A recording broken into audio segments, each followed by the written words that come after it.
Alright, let's go ahead and jump right into this. Alright, yeah. Go ahead and do that. And by the way, just to remind everyone, if you guys want to help support the channel, don't forget to leave a like, subscribe, hit the notification bell, and if you're watching this as a VOD, feel free to leave a comment down below. So, anywho, the last time we were doing this, God's Fall, things were going bad around here, and we lost some things, but you know what? You have to keep pressing on. In fact, let's start doing that right now. This isn't looking good. What do you mean? Marion went and revealed that she's the queen. And why's that a bad thing? The original plan was for Marion to keep the fact that she's the queen hidden, while I subtly leak it to the other side. Then everyone would give her hell. That doesn't sound like a very good plan. You. Also, and once she broke down, I'd swoop in and sweet talk her. Up to some nasty business, were you? Not very good business. Nasty business, you say? I prefer the term strategy. Well, it's a clumsy strategy. Turning someone into a puppet isn't something that happens overnight. You have to take your time with it. I'm sorry about all of this. I times I actually tried to repair any of the files for this game, so yeah, there's gonna be like a bit of lag here and there. Would you like to know how to brainwash someone? I do have a few methods. So yeah, there's gonna be a bit of stutters here and there, unfortunately. Yeah, unfortunately, this game is not too well optimized sometimes, especially like right now, so yeah, there's gonna be a few stutters here and there, so yeah, I do apologize. I'm not interested.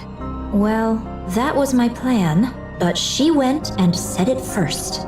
At that level, it's practically a public announcement. I guess they might try to kill Marion. She is the queen, after all. Thus concludes mine account of young Lady Marion.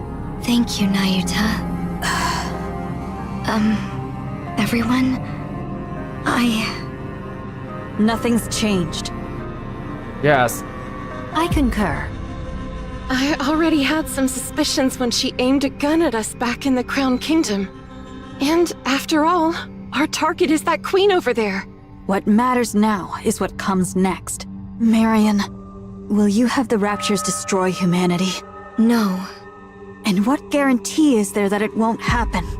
If that does happen, I want you to kill me. Oh. Noted. Do the maidens of the Crown Kingdom harbor any objection to this, prithee? Talos? Yes. Talos grabs Chime and lifts her up. Chime locks eyes with Marion. Chime. Chime whacks Marion on the head. Ow! Okay, just Queen the or head. no, I care not. You're not but a subject of the Crown Kingdom. She slapped her cheeks. Our Thou cheeks. needest only tell me where thou art and what thou dost in good time. So, act on thy own again without a word, and I shall give thee a proper thrashing, mark my words. Got it. Thanks, Chime.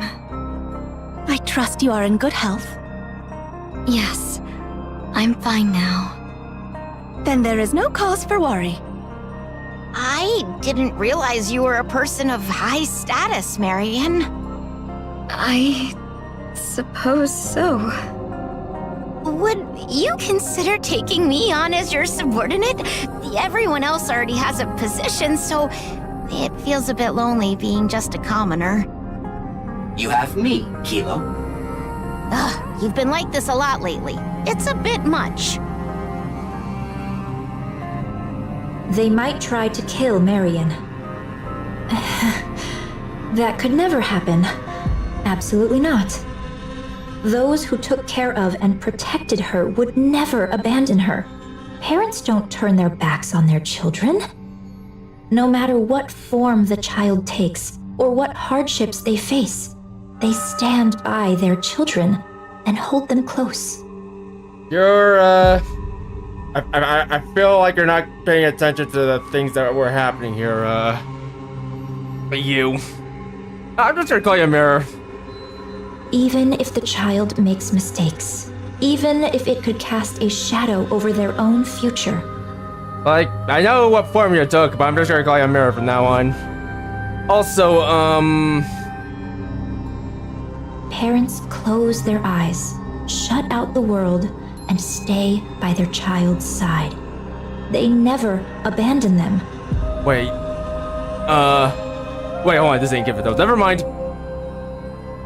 Mirror gazes at the distant crimson clouds. It's only natural. Wouldn't you agree, Mother? I agree, Rose. I agree. Still, even if that holds true for the pioneers and the Crown Kingdom, Eden might see things differently. They don't know Marion well.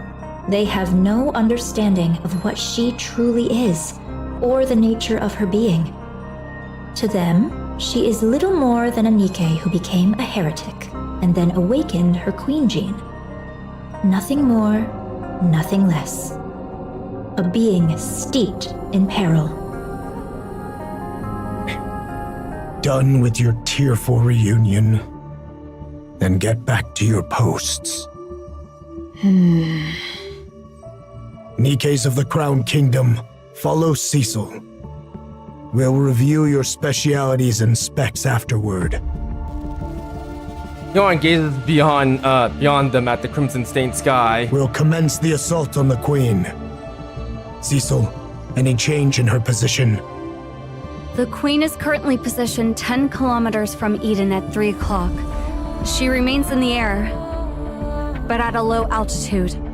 Isabel should be capable of attacking her at this height. As observed, she is taking no action, not even deploying raptures. She's likely performing repairs after sustaining hits from Eden's spear and Marion cannon. Or perchance she is afeared, and doth but watch how events unfold. Your overactive imagination will be your downfall, monk. 'Twas but a thought I voiced. What's your plan for those clones out there? For now, I shall leave them thus, for it is not possible to bring them into Eden. Right. I refuse to let any more unknowns inside. Everyone, perform maintenance and remain vigilant until further orders. Young hero and maidens of Inherit. If it so pleaseth thee, I would fain converse with thee for but a moment. Very well. Let Tamara stop and think about it. I'll probably save it for later. Young hero, is there aught thou wouldst say? I get something about Naruto, but I don't think that was the time or place to say it. What nonsense are you spouting? I cannot fathom the significance that young Lady Marion holds for thee. Yet a queen is still a queen. A queen is not to be forgiven. Eden's warriors shall slay the wicked queen without fail, or something of the sort. Was that supposed to be Yohan? Naruto? You know what? Never mind. What choice do we have? None, verily. You see? We've got no choice. The Queen's right there. The threat plain as day. And casually firing beams from heights most weapons couldn't even dream of reaching. And for reasons I can't quite figure, Marion sent it right back. Not just a little push. She hit with enough force to actually tip the scales of the battle. And if we try to move against Marion, we'll end up fighting both the Pioneers and the Crown Kingdom. A fight among ourselves right now could be the end of us. Marion isn't a problem for now. That could change later, but for the moment, she isn't. Therefore, we'll exploit her fully. What I want is to reproach Marion for the pathetic weakness that made her conceal her true identity. Because of it, she arrived late to Eden, and we lost Noah. Oh, great. And now I won't speak of it. I can't gauge the depth of her struggles, so I won't speak lightly of them. Permit me to add but one word. Go ahead. Pray, lend thy strength that we might raise young Lady Marian to the throne of Queen. Do you believe the world Marian spoke of? One where all will love one another will ever come? Such a thing shall never come to pass. You're no different from them, monk. No, you're worse. Utter scum. Scum! Did I not say it, heir? Verily, this humble self shall do whatever is needful to achieve victory. Scum! But Eden won't make a move against Marian. That's how you do it. No, you gotta growl a little bit. Scum! Or rather, it's more accurate to say they simply can't. The one we should be watching is Nayuta. Yeah. Remember, Naruto, put in the growl. Scum! It's just a hunch, but I believe she has another agenda. What other agenda could she have? The two possibilities are either Marian becomes queen, or she gets killed when the queen gene is taken from her. Oh, only two possibilities? Like those two things? Apparently, there could be an infinite amount of agendas. You know, not just Marian becoming queen or the queen gene getting taken. Also, clapping the commander. That's our other agenda. Yes, but... You know, it's true. It's not like she looked at the young hero. I have a feeling that Nayuta was the one who planted the idea in Marian's head. Because of that, she arranged some strong protectors for Marian. Not just for Marian herself, but for Queen Marian. There's no reason for her to be that proactive otherwise. Weren't you allies? We are, but our ultimate goals differ.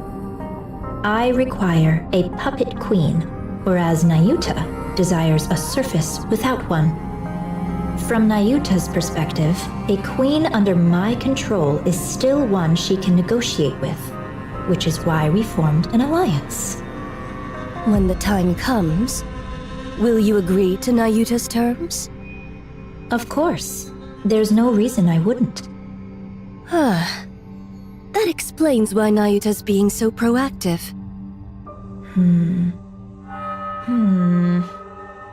Well, we shall see soon enough. But isn't that quite a sight? All those Nayuta lookalikes assembled just like that. I find it a bit unsettling. It's effective, that much is certain. The great and merciful mother is scared stiff again, merely watching from afar. Honestly, it's utterly pathetic.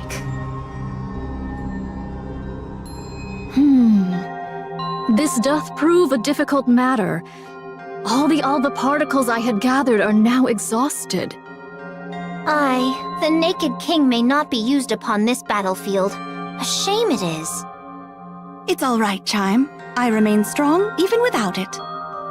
I know it well, of course. Yet to think that I might never gaze upon thy majestic presence again. Verily, all hope is not utterly lost. For but an instant most fleeting, I could transmute the Alba particles thus gathered into a heat shockwave. Yet I would not counsel such a course.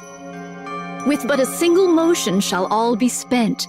The ill effects shall descend upon thee in their full measure. Still, best have it ready, for it may yet serve in times of dire need, so say I.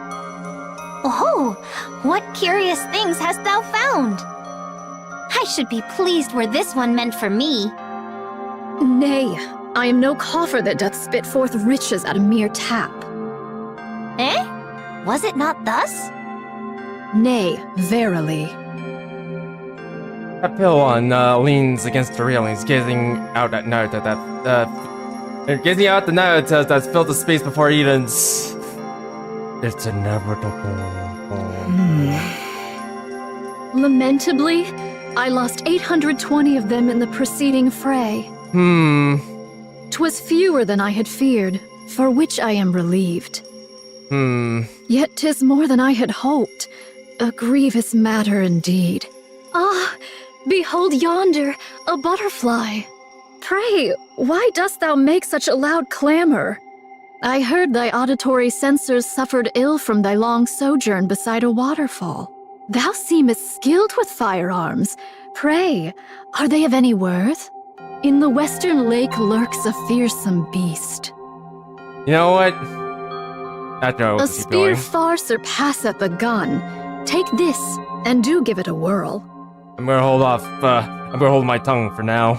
Yet truly, whether spear or gun, explosives reign supreme. Didst thou not witness mine prowess in action? 2 days without sustenance.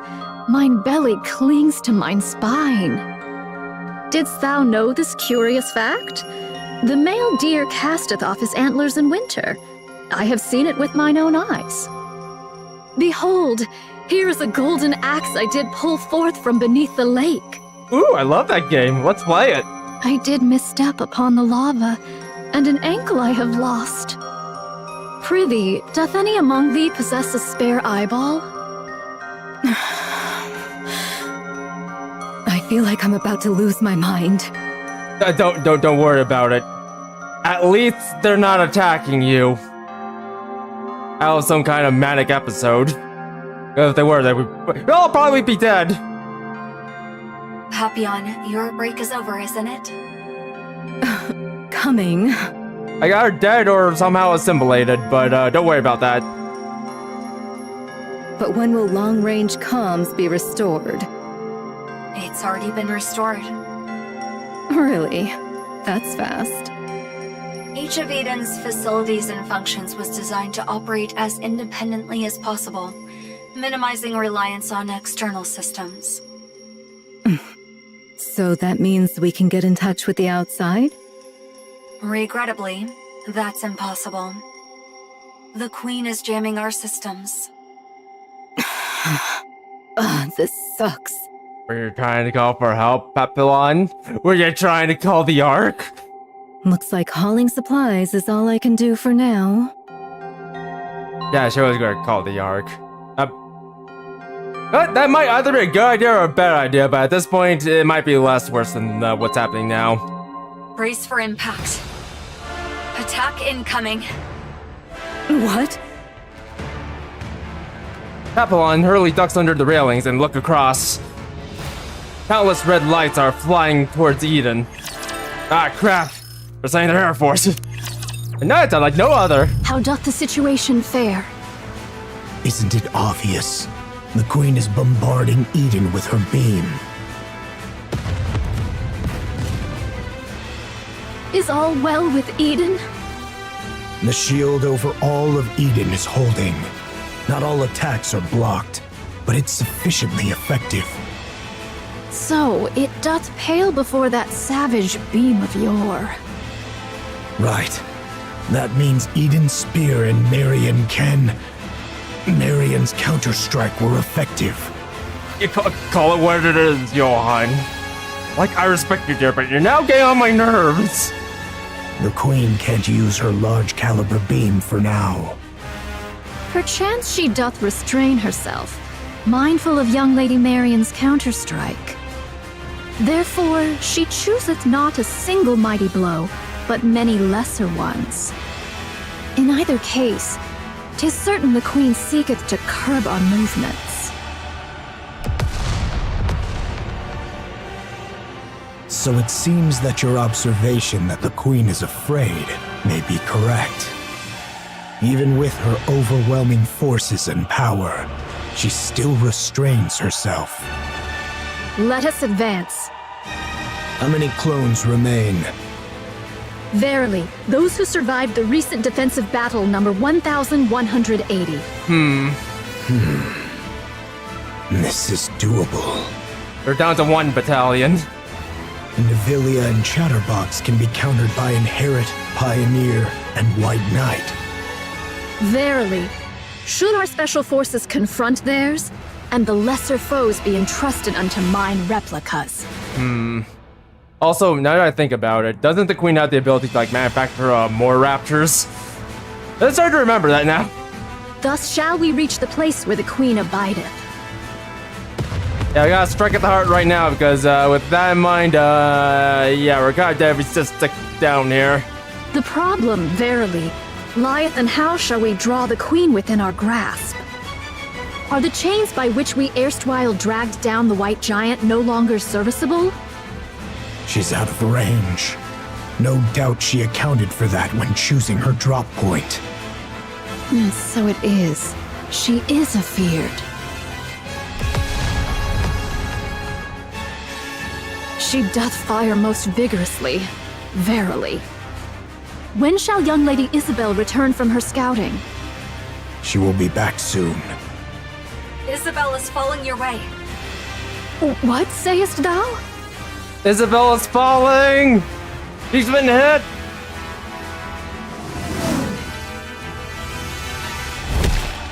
Ow! My groin! Die again! Isabel plummets onto the runway with a loud crash. Maybe I should stand here while there's a fight going on. Commander. It's okay! How bad is the damage? I can still move! I'm fine. Just lost 2 feathers. I lost the ball. Oh no! Isabel struggled to get up. Did you get hit by the beam? No. I am the Cyclops now! 10 minutes ago, Isabel flies through the air, dodging the Queen's continuous stream of beams. There are many of them, but their trajectory and timing are consistent. These are just to keep us in check. The problem is... Isabel rolls to evade another beam. Far ahead, the Queen looms in the distance. Below her, raptors press in a tight shoulder to shoulder. Also, the Queen kind of reminds me of like a really old, it's not even an MMO. A really old shooter so far. At least, it kind of reminds me of the box art of it. I'm forgetting what the name of it is. It's like a Korean shooter, by the way. But anyways, they come pouring ceaselessly from the distant edges of the battlefield. Yep, she's throwing a bunch of them at us. There's just too many. Yep. Ah, Cinderella, where are you? Isabella looks at the Queen once more. Dozens of thick cables snake from her body, trailing upwards and vanishing into the clouds above. Curiosity grips her. She wants to know what those wires are connected to. She ascends, her sensors flare with warnings. Her temperature and pressure readings are in chaos. Don't fly too high, you're not built for space combat! But she has time, just enough. Isabel surges upward, breaking through the clouds. You're not built for that! What's this? Ah, crap. A massive black object is tethered to the Queen by thick winding cables. Its purpose is unclear. It's just a dark, hulking mass with no discernible form. It's the space station! From the 2 open cavities, smoke curls upwards, lit by bursts of erratic sparks. Are those from Eden's spear and Marion cannon? Then this must be... Black Mass opens his eyes. Or at least that's how it feels to Isabel. Dozens of glowing red cores reveal themselves across the surface. Instinct takes over. He whips her body around. Just as the cores begin to fire in unison, a beam grazes her, instantly melting one of her feathers to vapor. She drops to altitude, weaving through the deadly rain of beams. Heat sensors blare non-stop, but they mean nothing now. Reflex take over. She dodges on instinct alone, accelerating with everything she's got. Secure training! The shape has changed a lot, but that was definitely the space station. I'm sure of it. It is. Art thou speaking of the orbital forge? Yes. Yes. The Queen is currently linked to it, and the space station's been retrofitted as a fortress. She hath descended with the orbital forge still whole, and rotted into a fortress.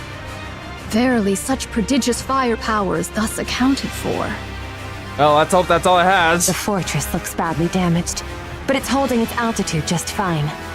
It's packed with multiple automated interception weapons. The moment I got too close, it started firing beams. I managed to dodge and pull back, but there's no way I can take it on alone. I'm not sure how far those weapons reach, but they can easily hit the surface. This is vexing. Yes. At least Cinderella was here to deal with those things, but she's not here. She's busy helping. Verily, she doth pursue naught but the safest course. Should the Queen unleash her full force, or any other stratagem of aggression, perchance we might catch her unawares. Yet she maketh full use of her advantage, restraining herself all the same. Most vexing, verily. Should we allow this affair to linger, defeat shall befall us. She shall continue her convalescence and gather raptures whilst we must needs bring this matter to a close with all haste. Monk, are all your clones sentient? Enough. Say no more. Everyone, gather. Here is the current situation. Part of the space station is confirmed to be linked to the Queen.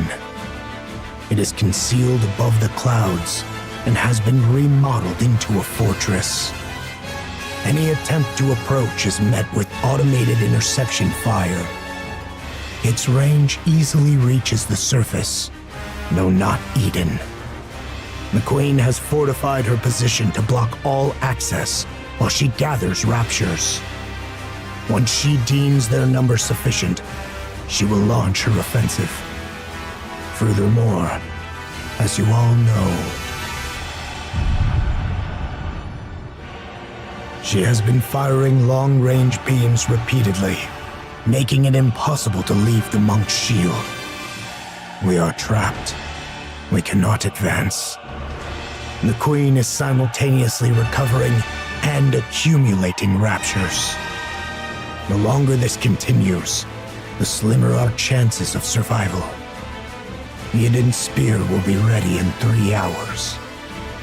I don't expect the Queen will give us that long. Then, what should we do? Shouldn't we retreat? That's one of the options. Retreat does not exist in my vocabulary.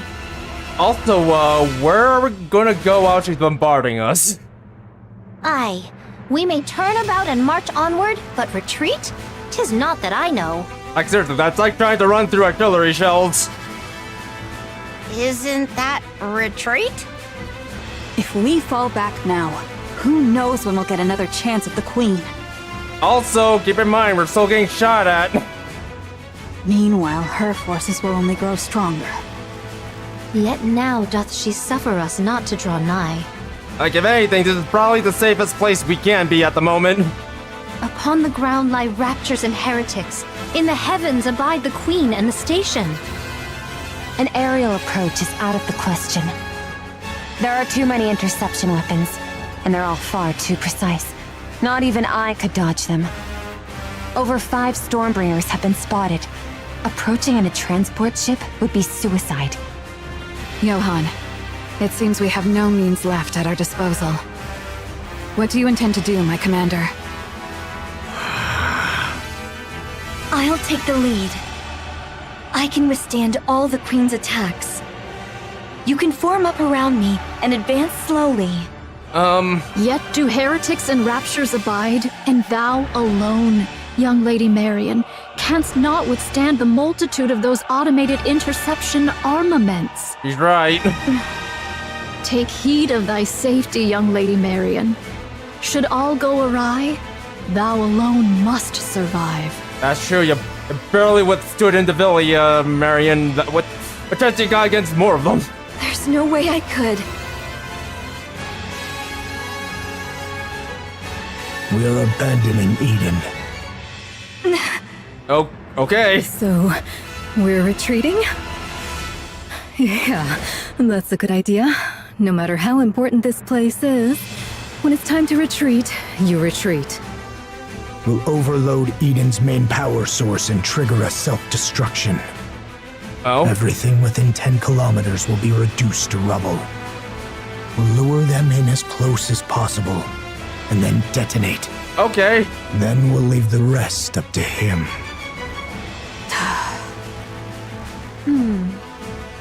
It seems that's the only way for now. Even a mere scratch would please me. Alright, if that's the case, then I hope, you know, have a safe passage out of here.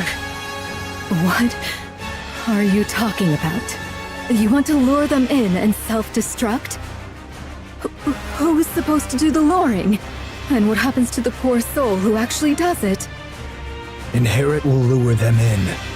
Feigning the launch of Eden's spear is an option. The rest, withdraw at once. I'll go. Nayuta, can I borrow that insanely fast camel of yours? I'll go ask the Ark for support. Sounds way better than blowing ourselves up, don't you think? Yeah, that is an idea. We don't need the Ark's help.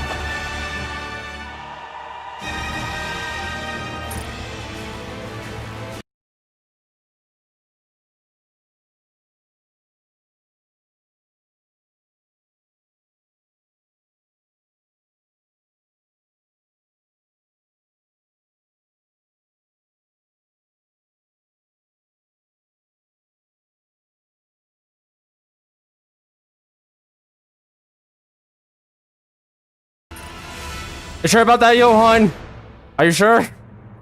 What nonsense is that when we're about to die? We have to survive first. There are things more important than mere survival. Uh-huh. Would you cut it out with that crazy talk? What could possibly matter more than staying alive? There is. There's no way something like that exists. Young hero Johan, there remains another course. That is not an option.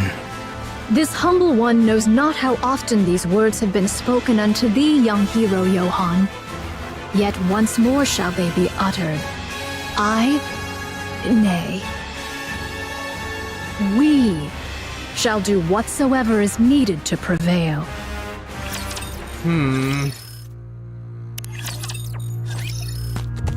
A monk dashes forward, staff gripped tightly in the hand. Dodging the crimson light pouring from above and ahead, she swings her staff at the raptor before her. The raptor armor shattered, revealing a corpse beneath. Without pause, she drives the staff deep into it. Even as another raptor lunges from the side, her eyes snap towards it. The staff follows, arcing in a swift practice strike. The crimson light engulfs her upper body, melting away without a trace. Blue flames bloom across what remains of her, leaving only a shimmer of golden particles. The golden particles scatter like dust before the wind, drifting far before entering the monk, who is seated calmly in meditation. Whoops! Memories begin to flow in. That clone once had a herd of deer she cared for. Oh, she fed them, tended to the fawns, and protected them from predators. One newborn fawn was in poor health, and she watched over it with utmost care. The fawn clung to the clone as if she were its mother, and the doe regarded her as family. The image of the fawn growing up, longing for the herd, and the searing pain when the upper body melted away all came in full force. Now that erases the memory, leaving only information about the terrain. Like a raging warlord, another monk tears through the horde of raptors. Long before 20 had already fallen, crushed beneath the unstoppable might of the monk. He lost an arm to the crimson light blazing ahead. She presses on without pause. Narrowly dodging the fiery beams raining down from above, she loses her footing and collapses. A raptor's leg slams down, crushing her. Blue flames bloom across what remains of her, leaving behind a shimmer of golden particles. The golden particles scatter like dust in the wind, drifting far before entering the monk, who is seated calmly in meditation. Memories begin to flow in. That clone once met a Nikke by chance and had taken on the role of guiding her north. What? A sudden ambush by a swarm of raptors claimed the Nikke's life, and the clone could only curse at her own powerlessness. She pushed herself through endless training, determined to prevent it from ever happening again. That erases the memory, leaving only information about the martial techniques. A memory of a clone who broke down in tears before the grave of someone whose name she never knew. A memory of a clone who lived her entire life consumed by hatred, killing raptors and nothing more. A memory of a clone who befriended a scarecrow in a wheat field and promised she would return. A memory of a clone who built a house by the sea and spent her days staring endlessly at the waves. All these memories flow into Nayata. God, this is getting sad. But she erases all the personal memories of each clone. Tears fall. He mourns the traces left by those countless clones. He grieves knowing that she is too small a vessel to hold all their memories, so she laments and erases them. And as the tears fall, she watches helplessly. As countless clones, each giving their own life, yet so like herself, vanished into red light. And all the while they charge towards a horde of raptors. Kinda want to talk about it, but no, how about I talk about it after this? 20 minutes ago. I shall dispatch all my replicas in unison to charge, that they may at once contend with the raptures, and serve as bulwarks against the Queen's interception arms. What do you mean by a shield? Surely thou art not. No, I'm starting to get the premise of this whole event now. We're all basically just being a shield for the big event, apparently. The muzzles of these automatic armaments number scarcely 1,000. Should we draw nigh, my replicas shall serve as... the bait. There's a shield or a rear guard, but okay. Surely thou meanest not to use thy replicas as naught but cannon fodder? Yeah, that! Verily so. A most reckless deed. A pointless sacrifice. Nothing will come of it. Verily, there is. Whilst all automated interceptors do assail my replicas, 'tis thy task to lay waste unto the orbital forge. Pray, dost thou deem this inhumane? Yes. Fret not. Mine replicas are wrought from my nymph. Though each hath lived its own separate experiences, they lack the refinement to be deemed full-fledged personalities. Regard them as mere mechanical effigies in mine likeness. There need be no concern for them. Fine. I'll trust you, monk. I thank thee, young hero Johann. Once I send forth my replicas towards the Queen, I beseech thee to follow closely in their wake. We possess but a single opportunity. While the intercepting arms are fixed upon the ground forces, direct thine efforts to render the orbital forge powerless. Upon its destruction, we shall pour forth the entirety of our prowess. Haran. I know. None but you and I can do this. At present, Isabel is flying alongside Ron. We'll be near the space station shortly. But... Yeah, I can see it. This will not be easy. You'll manage it, won't you? Of course. Isabel picks up speed. The space station looms ever closer, its colossal structure growing more imposing by the second as they draw nearer. Some countless strike cores that had been looking down turned their gaze towards Isabel and the Rhine. We've been spotted. We can break through from here. Hang on tight. All right, let's go. Yes. Also, okay, now is a good time to say this after seeing everything with Nayata, but imagine if Naruto was kind of like Agent Smith from The Matrix. Like, by the looks of it looks like a lot of her clones are just simply made from her nymph, and they all have like different abilities. Very few of them being like combat, being capable in combat. But imagine if Naruto had the ability to only spawn like combat clones. And whenever her combat clones come into contact with something, be it like raptors, Nikkes, humans, or even heretics, they turn to combat clones. Imagine if she had that kind of power. That'd be some crazy ass power. Stop and think about it. Oh, where she'd be just Agent Smith from The Matrix. If anyone watched The Matrix, if you haven't watched The Matrix, by the way, I do recommend you watch The Matrix and the rest of the trilogy. Very, very awesome movie, I'd say. But yeah, imagine if she had that kind of power. All it takes is one touch on a raptor, and all of a sudden another Naruto appears. But anywho.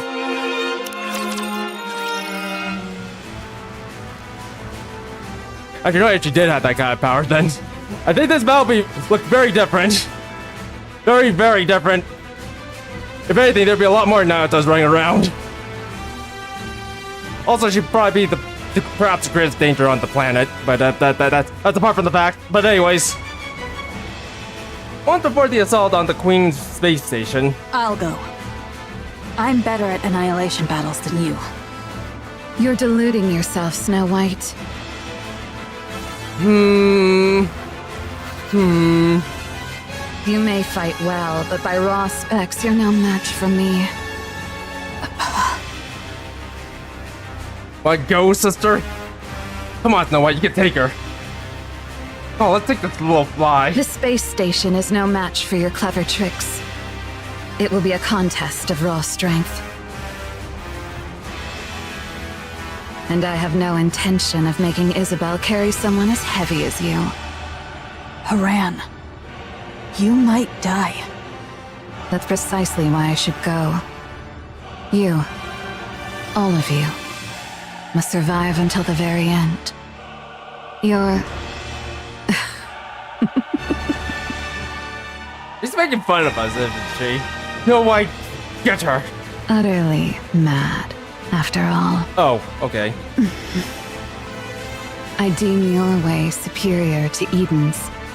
An ideal, indeed. Yet you have forgiven the Ark. Something we could never bring ourselves to do. In that, you are the madder ones. You neither despise the Ark, nor cherish it enough to extend a hand. And still you burden yourself with its troubles, sparing them even the smallest inconvenience. Only one truly consumed by madness could live so. That very madness is my ideal. But I am not as mad as you. I could not cast aside my own feelings for the sake of some greater design. You are most worthy of bearing that glorious title. Of that, there can be no doubt. As for us, we shall never claim it. How lamentable. Yet what can be done? We are not quite so mad as you. So remain as you are, mad. Bear that glorious title. Become true pioneers as your very name proclaims. Drive all who follow you mad. For it is always the mad who change the world. I'll leave the Queen to you all. See to it that her head strikes the ground. I promise. So thou art going? Yes. This is something only I can do. Wouldst thou quaff a cup afore thou takest thy leave? Sorry. No drunk driving. Aye, then I shall ready me one of mine choicest bottles. When thou returnest, we shall quaff a cup together. You really think I'll come back? Oh, was thy desire to perish so? I'm not planning on it, but the chances of survival are slim. 'Tis a mighty draught for one to quaff alone, methinks. Then don't drink it just yet. Save it. If you're bragging that it's so good, it must be really something. Aye, I shall be waiting. Off with thee then. Okay. Tara walks away. Papillon. My, you're like a ghost. How'd you know I was here? You haven't stopped staring at me ever since the mission was decided. I give her another slap again, Papillon. Weren't you going to say something to me? Well, I don't really know. Must have slipped my mind. Come on, action speaks louder than words, Papillon. Do it. Do it. Papillon. Go back to the Ark. You. This isn't a defensive mission anymore. It's an all-out assault. You don't need to risk your life just because you're a hostage. You haven't trusted me this entire time, and now you're letting me go? Did you plant a bomb on me or something? I'm not gonna blow up when I get to the Ark, am I? That's actually a good idea. I admit, I doubted you. You came across as frivolous and entirely self-absorbed. And I don't anymore? You didn't run. I don't know why, but you didn't.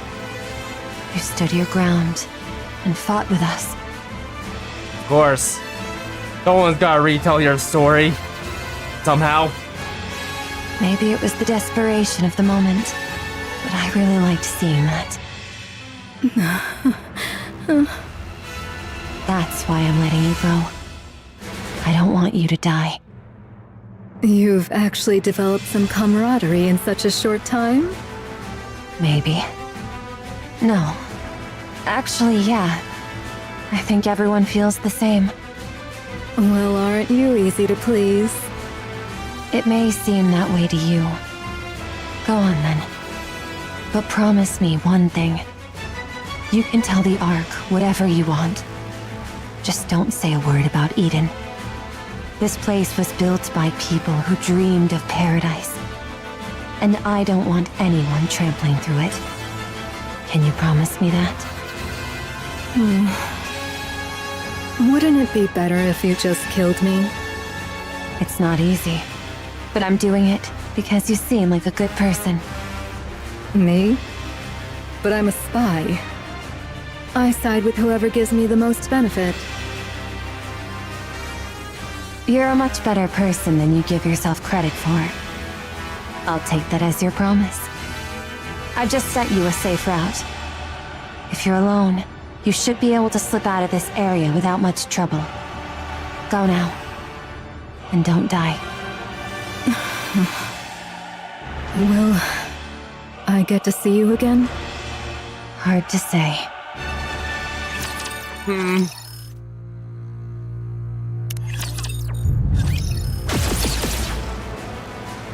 Isabel's right shoulder and arm are swallowed by a surge of crimson light. Her flight falters as parts of her upper body melt away in an instant. We are nearly there. Do hang in a little longer. I will. Isabel pushes her speed even further. She peels it, her limit approaching fast until control slips away. A torrent of crimson light crashes down. Then the realization hits. Her lower half is gone. Well, and her core power drops precipitously. Haran! Your fall! Leave the rest to me. With what is certain to be her final burst of speed, Isabel surges into a downpour of crimson light. Twisting her body mid-flight, she launches Haran into the air. Haran lands on the space station's outer wall. Should she turn back? It's a little too late for that now. No, the only regret and rage waits there. Haran swings her scythe, breaking through the station's outer wall and leaps into the crack. Isabel watches. Once she's sure Haran made it, she gently closes her eyes. Then a crimson light comes for her in endless streams. Darling. Please, no. To see you once more. No! The crimson light engulfs Isabel. Haran, you're the only one left. What a squalid, damp place. How perfectly it suits a hideous wretch like you.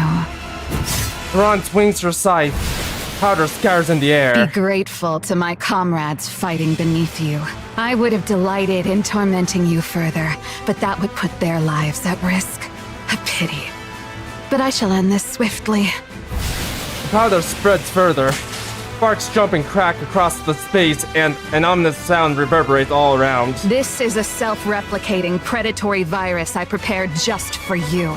The more foolishly large you are, the more there is to feed on, and the more ferociously it multiplies. Now then, fall. Your Highness, methinks the Nyutas in the area have dwindled greatly. If only they were like Agent Smith. Ratu could easily replenish their numbers by infecting the raptures. Then the spice station will fall soon. Yes! Yes! 'Tis the space station, Your Highness, and yet, after all this time, naught has happened. Don't worry, the spice station will come close, and then we will raid it! For glory and riches, Chime. You'll be rich, Chime. Rich. Believe in them, Chime. They have placed their very lives on the line to defeat the Queen. And when one stakes life itself, miracles are wont to follow. Understood. I, Chime, have foolishly imagined defeat and spouted nonsense. I shall trust you and fight. Yes, let us do precisely that. Crown and Chime ride atop Trom, tearing through the battlefield with unstoppable force. With each sweep of her spear, Crown shatters and pierces any raptor that dares block their path. Out of my way! While Chime hurls bomb after bomb, sending enemies flying all directions. It seems that your Muso is strong. Crimson lights rain down from above, but not a single one touches Trom. Your Highness! Indivilia lieth before us! At the end of the rapidly changing scenery, Indivilia looks at Crown with a smile. Shall we hold her here? Alrighty. Hold on tight, Chime. We ride at full speed. Not pursue Crown! Forward, Trom. It's Crown! Do not pursue Crown! Trom slams its hoof harder into the ground, surging forward with explosive force. The acceleration is so great that the surrounding landscape dissolves into a blur. In that split second, a massive chunk of metal crashes down into Trom's path. The impact sending a deep tremor through the earth, and thick dust billow up in its wake. Crown gazes snapped skyward. Beyond the blood-red clouds, rusted broken fragments of steel rain down like a storm. Metal storm! The Queen is descending, slowly, steadily, drawing closer to the surface. And then, all at once, the relentless barrage of crimson light comes to a halt. It seems it has fallen. We did it! Space station neutralized. Initiating death blow sequence. Yes! Do remind me, what was that again? We activate our Muso together, and then we smash it to pieces. Fall back! We must retreat, Your Highness. Should we be ensnared, all is lost. Oh yeah, the self-destruct. Alright. So that was the plan. Very well. Fall back. A chunk of steel in Trom's way is sliced in half and crashes to the ground. From beyond the wreckage, Indivilia's tail comes whipping forward, aimed directly at Chime's neck. There is still a matter of revenge I must see through. Crown turns sharply, thrusting her spear up its tied to shield Chime's side. Just as I thought. Indivilia launches a relentless assault on Chime. Sure like picking on Chime, don't you bully?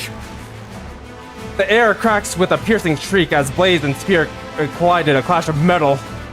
Crown intercepts every... Oh my god, this is getting super annoying. Every strike, shielding Chime without fail. Worry not, Chime. I will ensure you are safe. Yes. You are truly suited to die for others. Chime, we need to do something. We need to distract Indivilia. Continue shouldering their lives and missions until your death. Indivilia's blade gains terrifying speed and locked onto Chime like a predator. Relentless in his pursuit. A predator! Chris Hampton, where are you? We're being assaulted.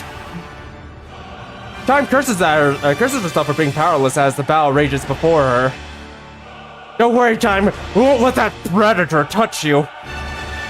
And yet, at the same time, she feels a flicker of relief as she watches the king's back standing before her and blocking everything. We need to do something, Chime. It's very clear that Indivilia is after you. How about we try something? How about we try distracting her so Crown can land the death blow? Indivilia's tail sweeps the vicious arc, aiming not at Crown but at Chime behind her. It's a devastating blow. Crown sees it coming and knows that if she can block this, the moment to counter will be hers. Crown's spear meets the tail's blade. As she adjusts her stance for swift retaliation, a strange sensation creeps over her. Her body feels sluggish. I've been sprinkling the Alva particles you like, letting them seep in. Does it please you? Chime, retreat! It's already too late. Indivilia's tail lashes towards Chime once more. But Crown steps to block it. Crown, no! Indeed. I expected you would do that. The tail, once sweeping horizontally through the air, suddenly shifts course in a heartbeat. Its blade surges skyward, then crashes down with lethal force. Indivilia's strike buries itself into Crown's shoulder, carving a ruthless path downward. The blade doesn't stop until its flesh clings to her waist. Only then does it tear her free from her body. At that moment, Indivilia steps back, putting distance between them. Your Highness! As I thought, that foolish power of yours is no longer yours to command. And congratulations, to lay down your life for another. Surely there is no greater honor for you. With a sharp kick, Talos sends the raptors he's been facing flying, and then charges straight at Indivilla. He lowers her stance with a smile, calm and unfazed. At that moment, Trump slams into Talos. What? We shall retreat! Crown! Crown!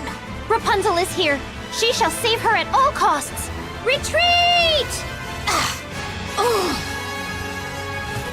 Indivilla casts a glare over her shoulder at Trom and Talos, who are trying to retreat. Preposterous. Who gave you leave to retreat?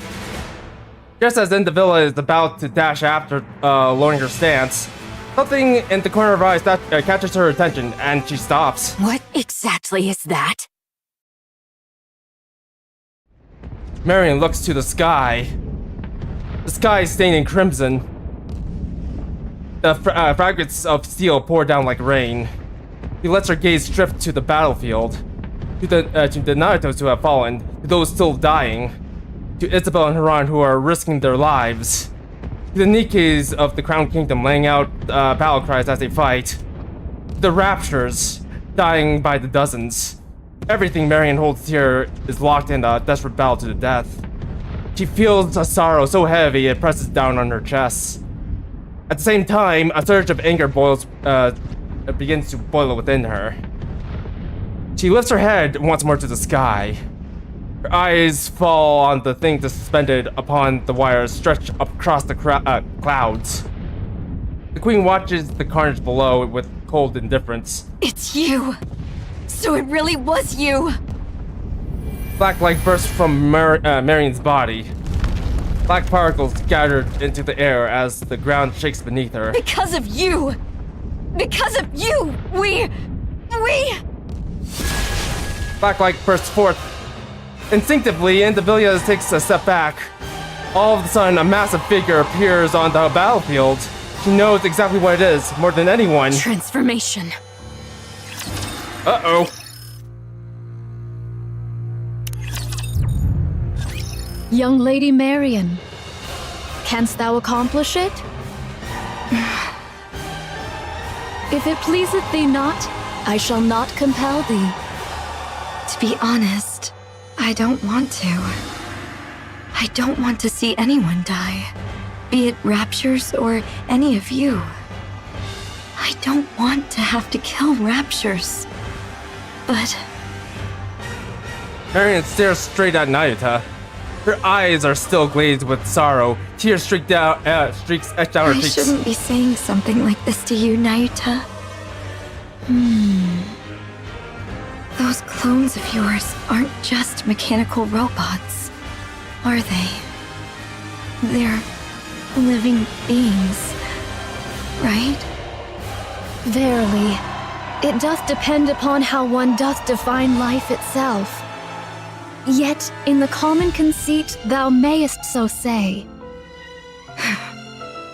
I'll do it. Everyone's out there fighting, putting everything on the line. I'll do the same. I'll give it my all. Fall! The giant rains bullets and missiles down on the Queen's space station. Strip of its weaponry, the station is left utterly defenseless, unable to do anything but endure the barrage. A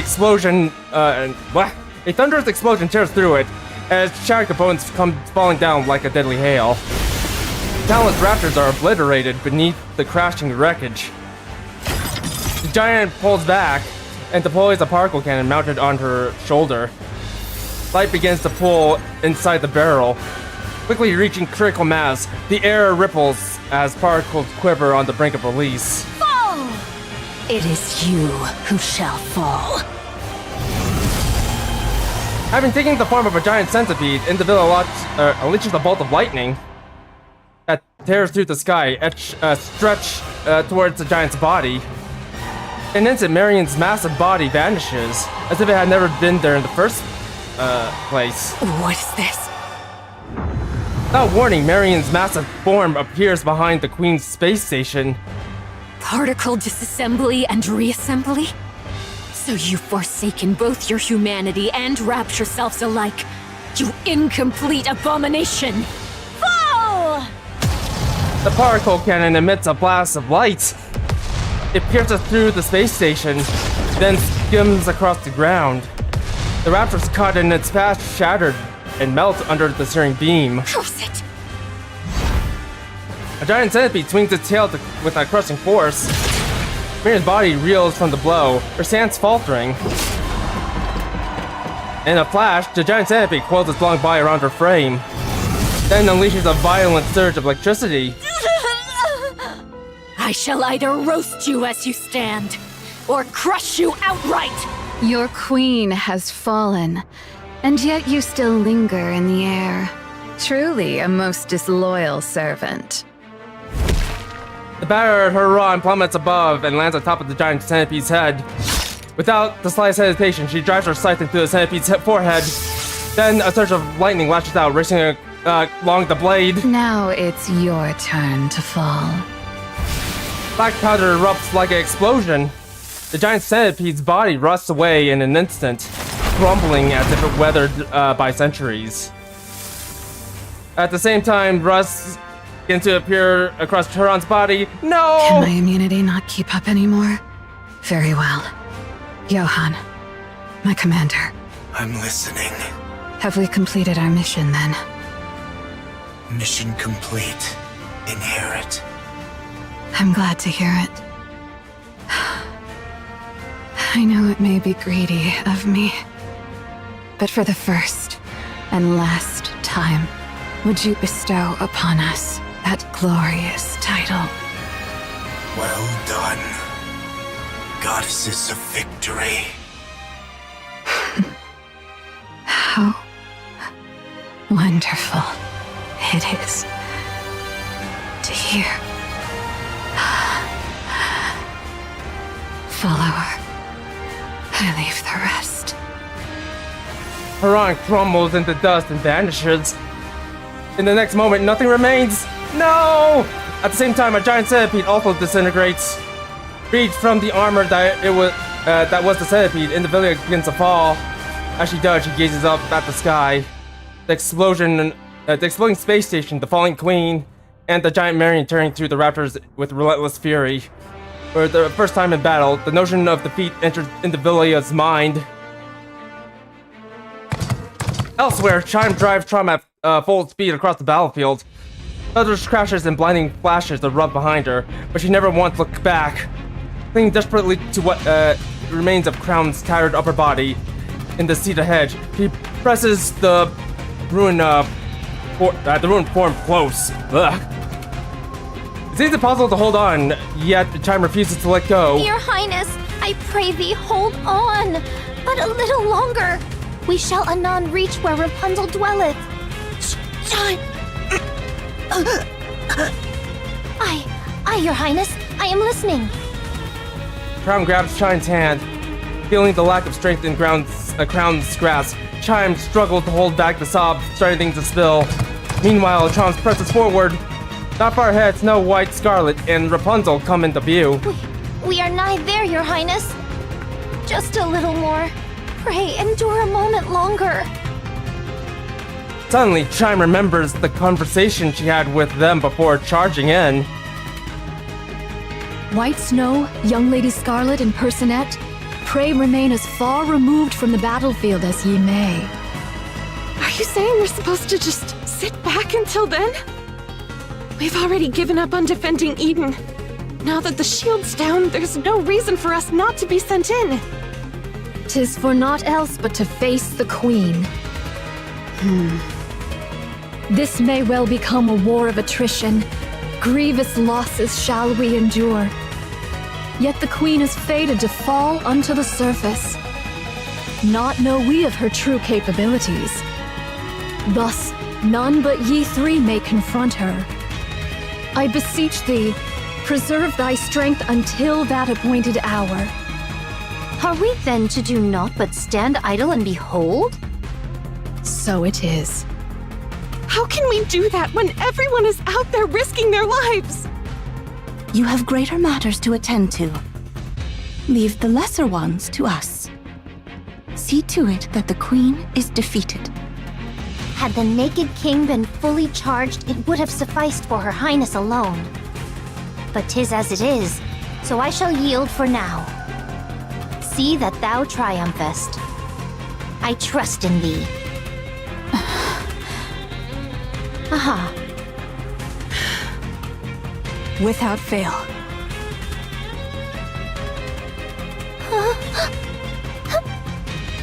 Chime. Crown tightens her grip on Chime's hand. With all the strength she can muster. And I understand, Your Highness. Chime. Here. Talos produces some camouflage tarp from its backpack. Chime takes it and covers Crown's torso. My thanks. Crown's kids to a halt before the pioneers. Good grief. What an easy life you've got. The Queen hath fallen. Go on. Fetch her head at once. We will. 'Tis about time we toddle off. Is Crown all right? No. Ah, worry not. She hath merely gone to cool herself after exerting far too much. Linger not, lest Her Highness return and take the Queen's head herself. If thou wouldest keep thy glory, make haste, I say. That shall not do. Let us make haste. Righty-o! Off with thee! We'll be back. Snow White, Scarlet, and Rapunzel moves forward, crouching as low as at the run. Chime watches them shout loudly. Thou must win! Absolutely, absolutely, absolutely must win! Want Absolute to show up right now? Dost thou hear me? They're probably busy at the moment, but okay. Snow White gives a thumbs up. Let us go to Eden. I shall make use of the infirmary. Got it. Verily, I shall take a look. Nayuta?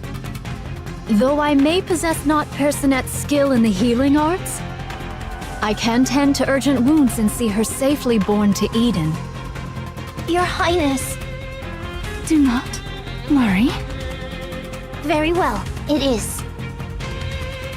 Though combat be not my forte, I shall return anon and smite at least one rapture's head myself, I swear. Here.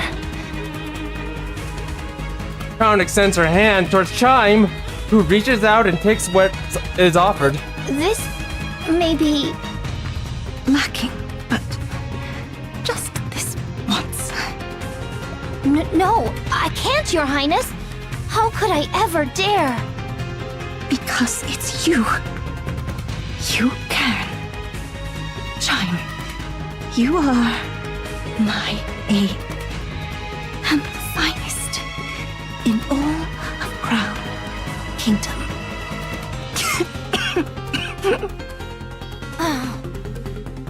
Very well. I shall try. No, I shall accomplish it. I believe in you, Chime. Right. Hilo, away we go! Yes. You're Naita, right? Please take good care of Crown. She's the one who showed me where I truly belong. And someone really precious to me. I'm counting on you. Understood. I shall see to it myself that she liveth. Verily. Time Kilo and Talos nod and dashes onto the battlefield without a moment's hesitation. Meanwhile, Naruto watches them quietly. Now then, young Lady Crown, pray endure but a little longer. This humble one shall exert all mine utmost strength to grasp thy thread of life. Naita, why do you merely stand and watch? Huh? Why do you not run out to join them? Pray, refrain from discourse. I must needs devote myself wholly to thy treatment. Are you afraid? You know so much, yet you cannot decide. Is that why you keep standing by? Oh, verily, I am beset with fear. To know more than others doth not ever bring advantage.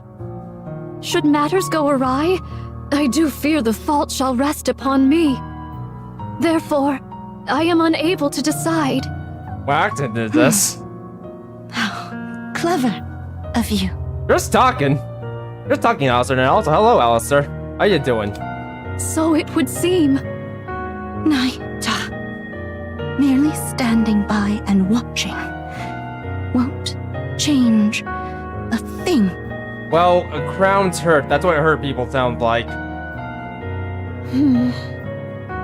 Verily, I am aware.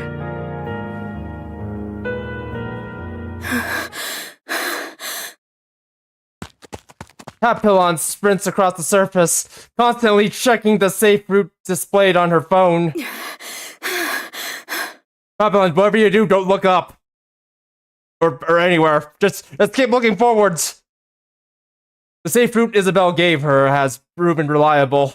She hasn't run into a single raptor so far. At this pace, she's confident she'll make it to the Ark without incident.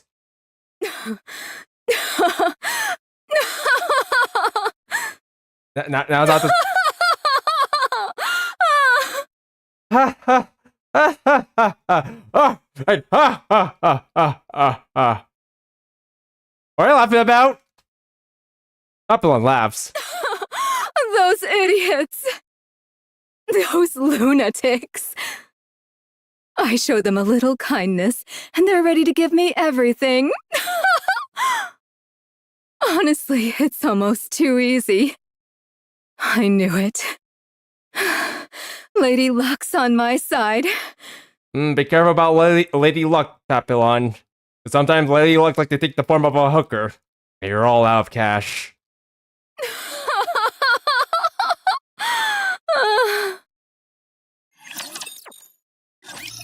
The value of life. What about the beauty of life? Actually, no, let's not talk about the beauty of life. Not after chapter not after chapter 36 to 37. I want to watch out on my head. Papillon runs. As she recalls from the events before she escaped from Eden. I'll be running away. I see. Has Isabel provided you with the safe route? You knew? Of course. I'm the one who plotted the route. Oh, you're gonna run too, Cecil? Oh, yes. Oh, right. Farewell. There's much I'd prefer you not disclose when you return, but I doubt it matters anymore. Whether you speak of it or not is entirely up to you. Aren't you going to stop me? Do you want me to? I'm not sure. For a hostage, you were surprisingly helpful. I appreciate that, but no further involvement will be permitted. Oh, come on. You could have said something like, now that we're comrades, how about risking your life for us just this once? I don't speak in such a saccharine fashion. Saccharine? Moreover, one cannot compel another to risk their life. Only you can determine the value of your own life. So you're fine with putting your life on the line here? That's how much you think your life is worth? Yes, that is my decision. Cecil, I'll be frank. Wouldn't it be smarter to fall back, regroup, and then fight again? This isn't your only chance, after all. No, this is our only chance. While they fear us, there is much we can accomplish. To retreat would be to reveal our hand, and then next time, they would act far more boldly. And the Queen has already taken considerable damage. There's no guarantee we'll ever be able to inflict this much harm on her again. Why are you all going to such lengths? This is strange. What can possibly be more important than your own lives? Who knows? Perhaps it's just as you said. We've all gone mad. That all? Insane. Every last one of them.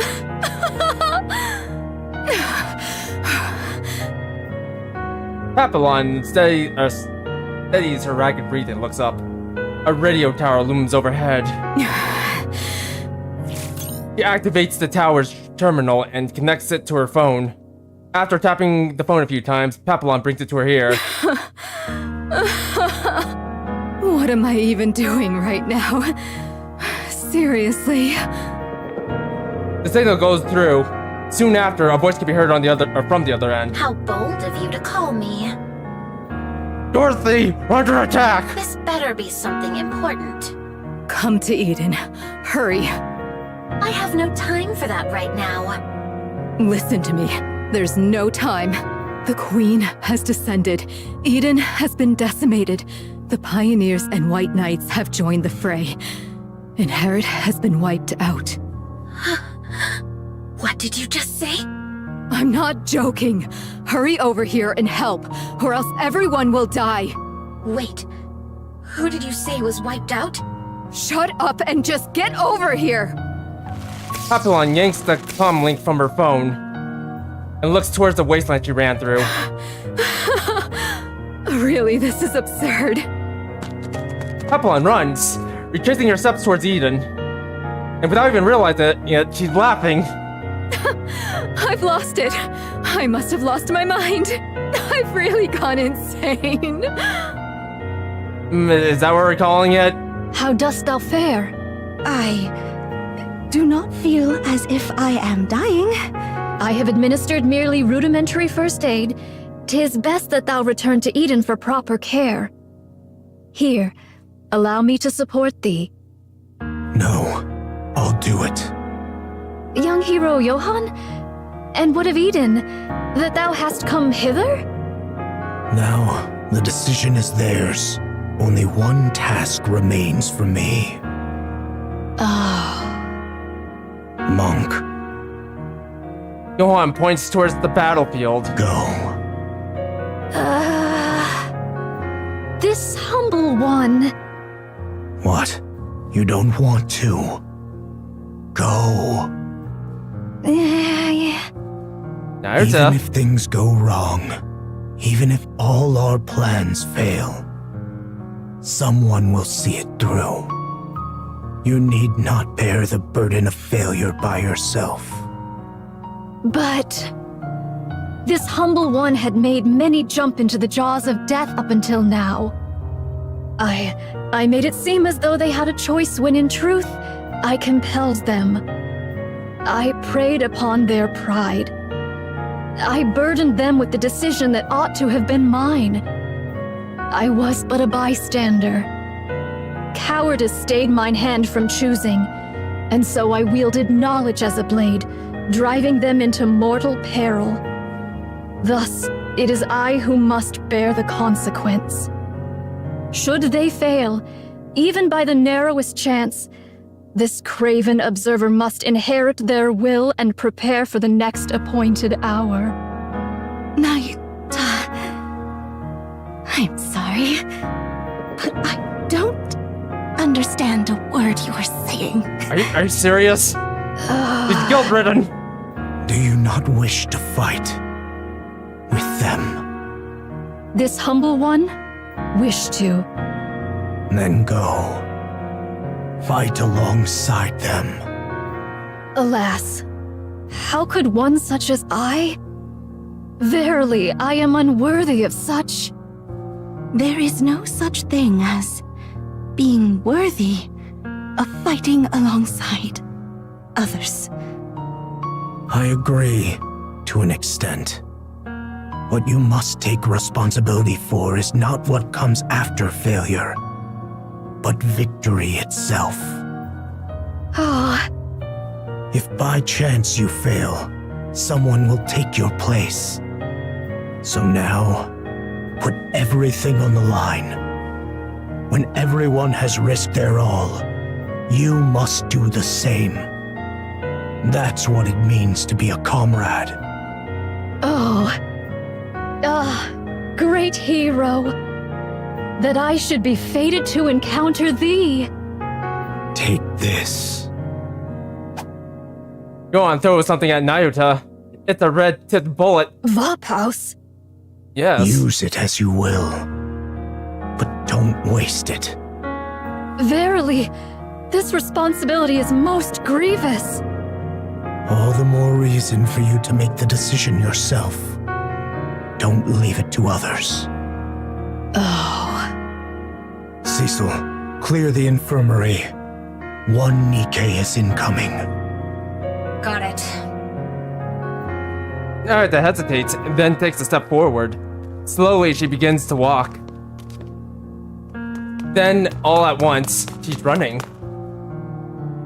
The silver monk sprints ahead, moving with a speed she's never used before. He's sprinting now.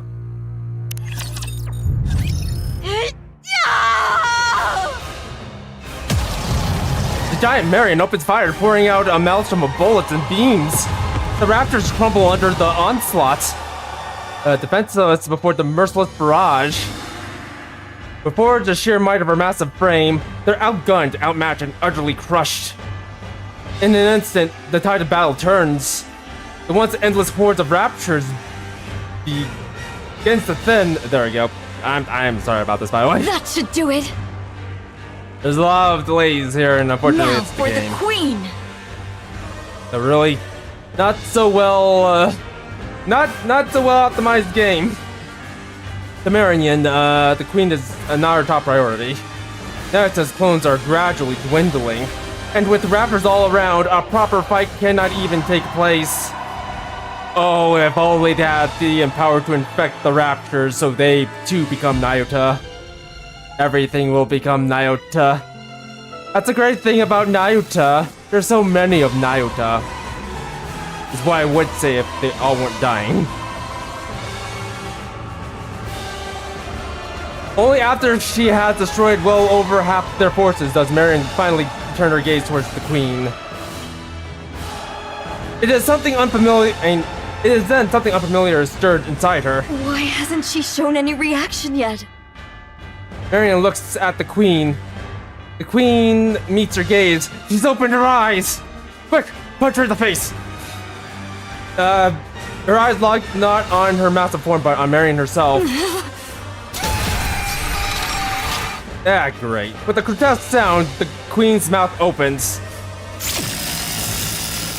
Wait, I felt like I might have heard that sound from somewhere in a different game.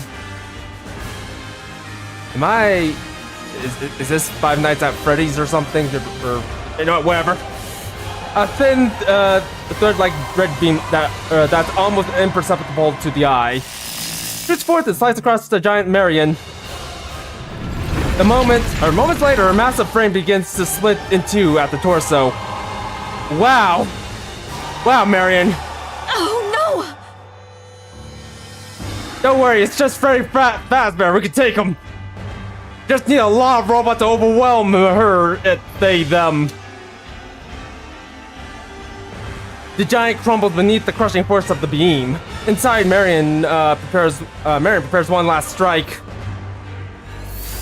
Light gathers at the cannons on her shoulder. Twin beams lance toward the queen.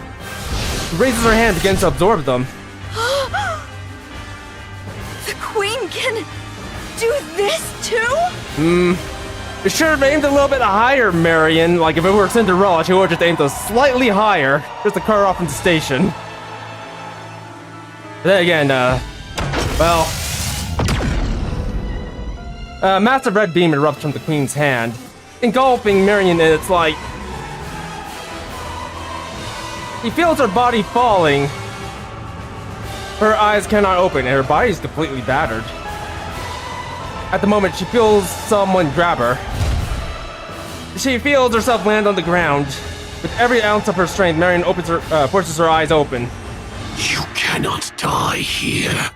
Chatterbox. Chatterbox? Your body must become the Queen's next vessel. You exist for that alone. So... Well... Stop this pointless act. And don't even think about pointing your gun at the Queen. Well...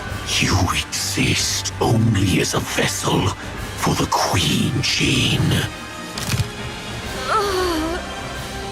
How I long to crush your skull. Yet, I must restrain myself, lest the vessel break.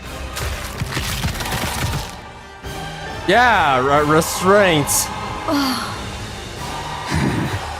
Unconscious already.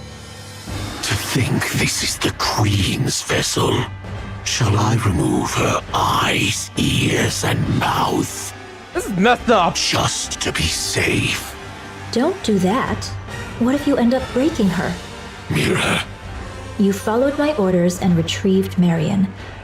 Well, safely, if we're being generous with that term. Nicely done, anyway. Can she really become the Queen's new body? Of course. The Queen is old. More importantly, she herself says she wants a new body. I can't hear the Queen's voice. There's nothing we can do about that. Only heretics or entities above that level can hear her voice. In any case, do not harm her. No one can guarantee what effect it might have on the vessel. So stick to the original plan and protect Marion. My goodness. I heard you even tried to eat her? That would have been a disaster. If the Queen found out, your head wouldn't be the only thing at risk. She might even exile you. Do you understand now how serious this is? I'll cover for you this time, but never do that again. You want the Queen's recognition? And to hear her voice, don't you? Fine. I'll be careful. Yes, please make sure to do that. Oh, now that I think about it, how about the Vap House? Did you find it? I found out which body it's in. It's only a matter of time before we secure it. I see. As you know, Chatterbox, the Queen's body has aged, but the greater concern lies with her brain. She has overwritten Lillyweiss's brain with her own data, but the remnants of Lillyweiss's nymph continue to attack her. Of course, the Queen is hardly one to be defeated by such a thing. Nevertheless, it is wise to remove any lingering threats. In any case, she must purge it to become the true Queen. Now that the Queen has descended, please act swiftly. Yeah, got it. That's a fine answer. Looks like everyone's here. Then I'll be on my way. You understand, don't you? Never, ever harm Marion. You're to cherish her dearly and keep her safe. Got it. I'll be careful. Mirror crackles with a static advantage. Parabox looks down at the battered Marion. Just as he reaches out for a thunderous roar erupts. He lifts his head towards the source of the sound. Three figures with eyes burning with wrath are racing towards him like mad. Chatterbox. Thou shalt see no Moro alive. I will never forgive you. Not ever. Pilgrims!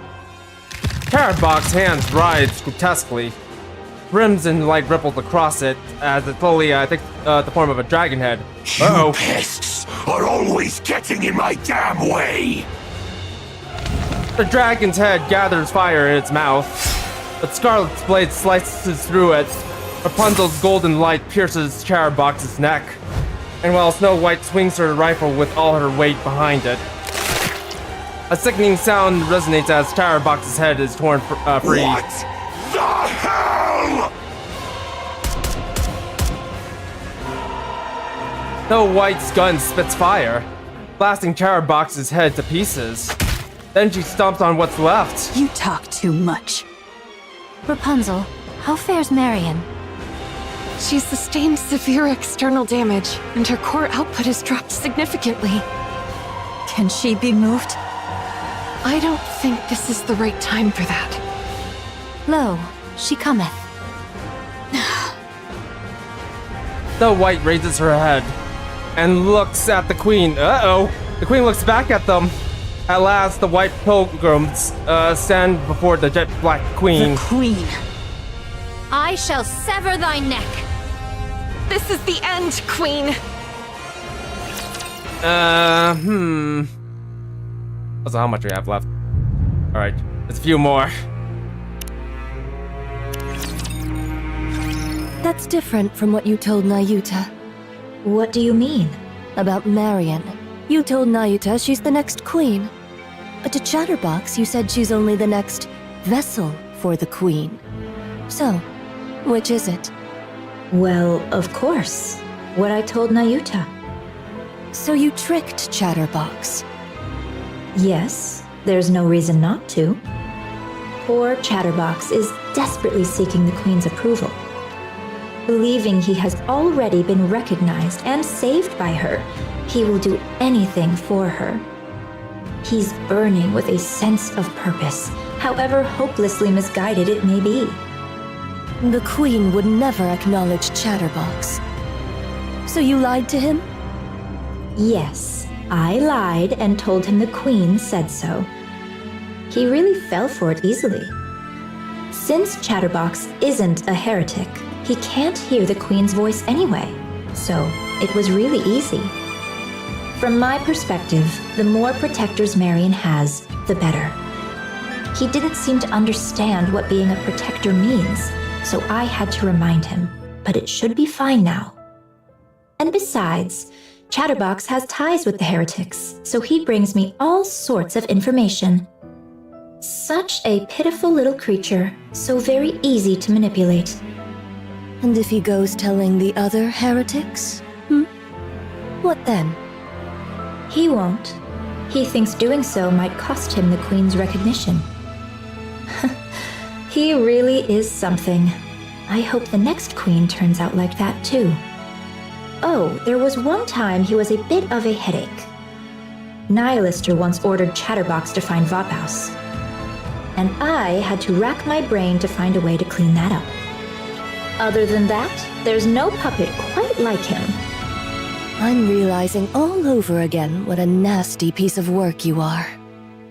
I, too, would do anything to win.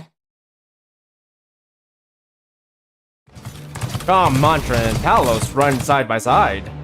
The surviving Nayuta clones had their eyes fixed on that sight. One lifts a hand in farewell, another lowers her head in a solemn bow, a third clasps her hands in silent prayer. Though their voices don't reach them, their meaning is clear. Our charge is clear, to vanquish the Maiden of Thunder. Verily, young Lady Heron's strike hath surely left her frame marred beyond measure. Yet our foe is a heretic, whose gift of regeneration must not be scorned. Ere she be made whole anew, we must needs bring her down. Thus shall the Forerunner maidens contend with one hindrance fewer in their strife. What should we do about Chatterbox? You need not trouble thyself over the loquacious one. Don't worry about him. He is not but a mere pawn, subject to the whims of more puissant hands. He shall pose no threat. Verily, he mayhap hath already met his demise. I strongly agree. The special entity Chatterbox is not strong. Well, that's 2 wins out of 2. Yeah, that's right. And if push comes to shove... I will no longer connect our cores. The risk is too great. I'll only use it if I have to. If I really have to. Art thou nervous, young Lady Chime? 'Tis not so. Pray, why art thou so silent? Speak not to me. Nata closes her mouth and gazes silently at Chime's profile. At first glance, she seems tense, but her expression is clearly...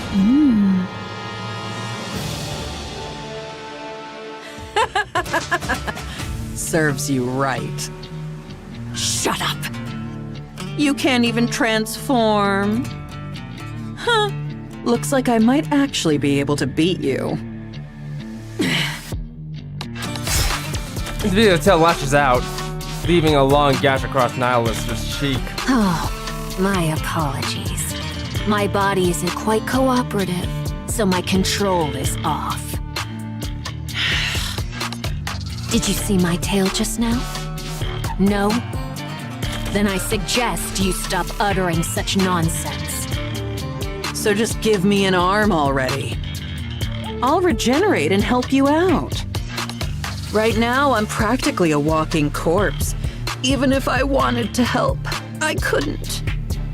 I'd love to obey our great mother like a loyal mutt. Just like you. You're best suited to remain a fool who can do nothing in this fight. And that's exactly what you'll continue to be. You actually think you've got what it takes to take them on? What is there to fear? The Queen is with us. Well, I'll be. Such control. To think someone who ran wild like you would follow orders so well. Invilia snaps her head around, irritation flaring. A swirling cloud of dust is approaching. Human imposters. Let's see.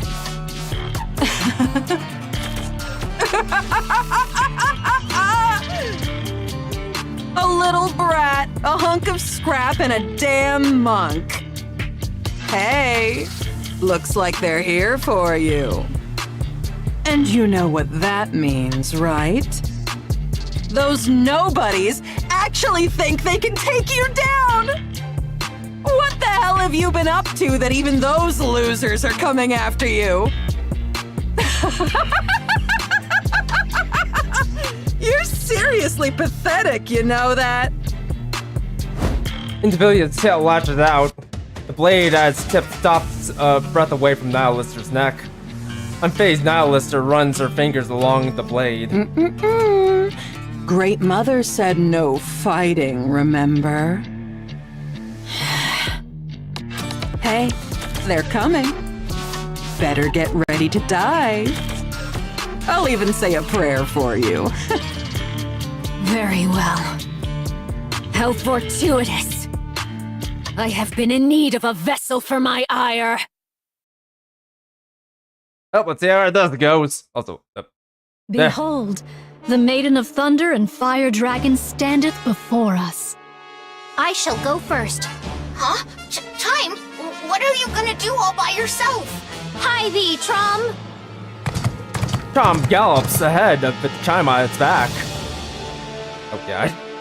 Okay, something big's about to happen. I can feel it. I can definitely feel it. In an instant, it puts a distance between itself and Talos and Matra. Chime, wait! What kind of thou villain! Indivilia! How darest thou? How darest thou wound her highness sacred that grievous crime? E'en 100 deaths shall not atone for it. I shall take thy head, mark my words, though it be the last thing I do! Chime, you've got to calm down, or... Come to think of it, I owe you one. Allow me to exact my due. The distance between Indivilia and Chime narrows. Chime, still astride Chomp, suddenly leads forward as if throwing herself. Indivilia smiles as though she expected it all along, confident in her victory. Aye, keep smiling so. Thou wilt surely aim for my throat. That is thy way, after all. As I struck at thine, so shalt thou strike at mine. I have no skill to dodge thy blow, yet I trust it shall come to pass.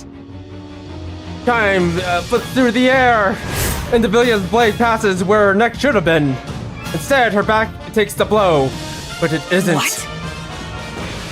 Chime's spins come to a halt, and her eyes lock on with Indivilia's. Now 'tis my only chance. Indivilia! The glorious power her highness has granted me! I shall pour it all upon thee! Alpha particle conversion type expansive armament. Naked King, activate. This! A prize the king hath bestowed upon me! Danger! Take it gloriously!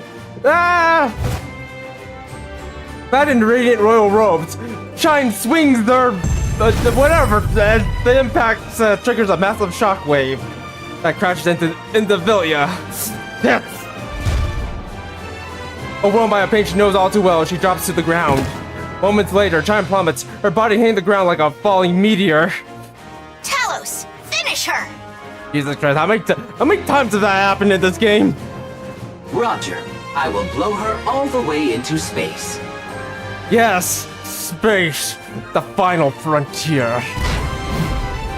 Talos charges in, grabs Indivilia by the tail, and hurls her into the air with all its might. Indivilia plummets, completely out of control. Meanwhile, Nata positions herself at the spot where she expects Indivilia to fall. Howbeit mine outward seeming, this humble one is full well versed in the noble art of self-defense. Soothly. Nata swings her arms in a circle. The falling Indivilia begins to spin as if being pulled in. Her head crashes into the ground at terrifying speed. A massive shockwave ripples outward, accompanied by a deafening boom. The impact of her weakened body leaves Indivilia's mind swimming in a haze. Chime! Pull yourself together! Enter clothes. Talos drapes a camouflage tarp over Chime, who lies bare on the ground. Are you okay? My whole body aches. Her highness is most wondrous. I cannot fathom how she doth wield this with such ease. Confidence, Chime. Confidence. You're incredible too, Chime. I didn't think you could actually use the Naked King. As the kingdom's foremost vassal, 'tis but natural. Sure, Chime. But never do that again. Next time, I'll let Crown do that. Thou art still conscious? How impressive. Or Nyuta. Or maybe... Lister. Actually, no. No. Fight! What the hell do you want me to do? You useless! You're the one who made me this way. Naya Lister is really weak right now, right? If she's even a little recovered, there's no way we could handle her on our own. Damn it! Now Lister takes a step forward. He clenches and unclenches her fists, shakes her legs out, and rolls her neck with a sharp crack. It seems like she actually wants to fight. The detected output is low. However, it is unknown whether she possesses any hidden abilities. Hey, damn monk. Yes, Fire Dragon? Speak thy mind. I have to fight you. I know I don't stand a chance. That it'll just be a meaningless death to stall for time, but I have to fight. It's an order. A damn order I can't refuse! The oh-so-great mother commands me to fight to the death! Now Lister kicks the fallen Indivilia. Hey, that's just how it is for us. This is the way we live, and the way we die. Got it. Now Lister takes another step forward. Fire Dragon, What? how long wilt thou continue living thus?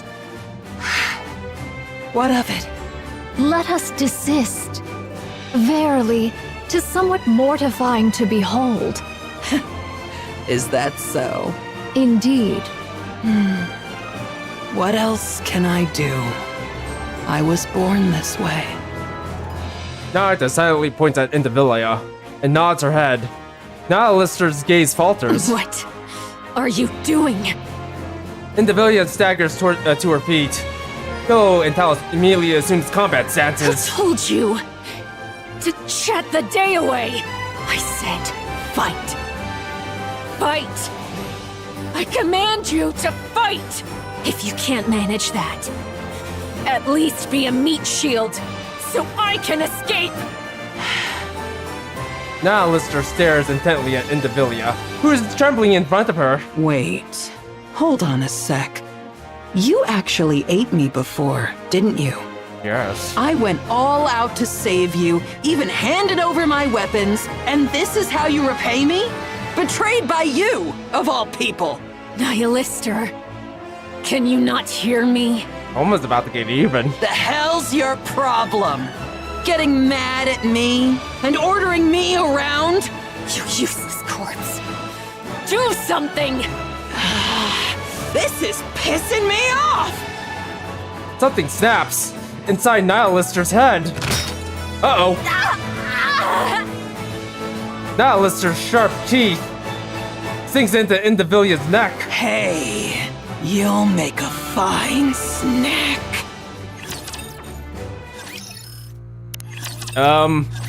Young Lady Kilo, unto thee do I entrust young Lady Chime. She is sore wearied, and to leave her thus would be perilous. And verily, naught of good shall come of beholding this sight. I agree, Nayuta. In fact, okay, there's only one way to deal with this. Nayuta, give her your robes. Yes, her robes. Oh, you find if it's you. Indivilia's low screams and groans blend with the hideous sound of something snapping and turning, spilling that echoes all around. And among them, the sound that stands out the most is Nihilister's ragged breathing and the frantic ravenous noise of devouring. Go forth now. Worry thou not for what shall follow. But what about Nihilister? Don't worry about her. There's no way we can win if she attacks. All shall be well, so place thy trust in me. Talos, I entreat thee to perform thy calculation. Calculating. Acknowledged. Initiating retreat.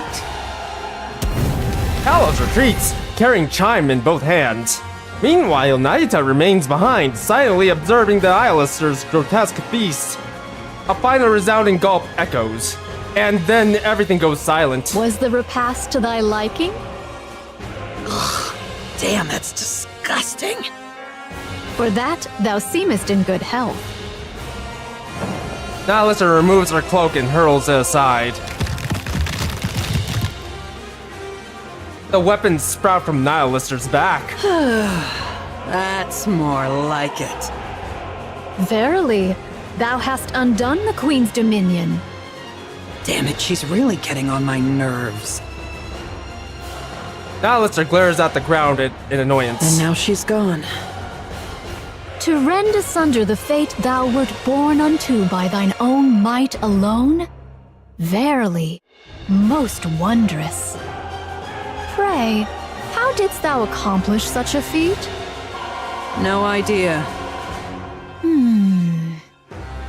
The sole elucidation that cometh to mine mind is that a sudden surge of fervent emotion hath loosed the reins of control. Methinks that control is more feeble than I had erewhile surmised. Weak? No. I'm the one who's strong.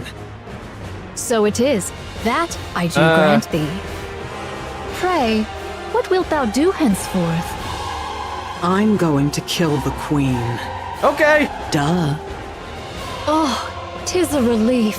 I did fear that thou mightest have harbored a change of heart upon regaining thy strength. So those guys are tangling with the queen, huh? I'm joining, but make sure they know not to shoot me. As for that matter, this humble one has a word to declare. All mine own replicas have partaken in the assault upon the queen. Yet... Oh... What is it? Spit it out. Verily, the matter at hand doth bode ill. Well, yeah, we got this. Where are Nayuta's clones? They're all gone. If only they were like Agent Smith. In the sense that they can affect everything else and they just send more after her. But now I think about it, what if one of them was able to... Actually, no, never mind. I see. The situation isn't good. Aye, ne'er have I witnessed such pure might of the flesh. Pioneer Squad joins the assault on the Queen, fighting alongside Naota's clones. The Queen's attacks are swift and brutal, but not impossible to dodge or block. But the real problem lies in her seemingly limitless power. Her ability to regenerate. Hundreds of clean hits land on her, inflicting real damage. But as if mocking their effort, she restores every wound without pause. If only she had some sort of weak point or something! Snow White's 7 Dwarves 1 fires at maximum output. Scarlet delivers a full force sword strikes. Rapunzel unleash her strongest beams. And Naota's clones rain down endless attacks. All of them hit. All of them hurt.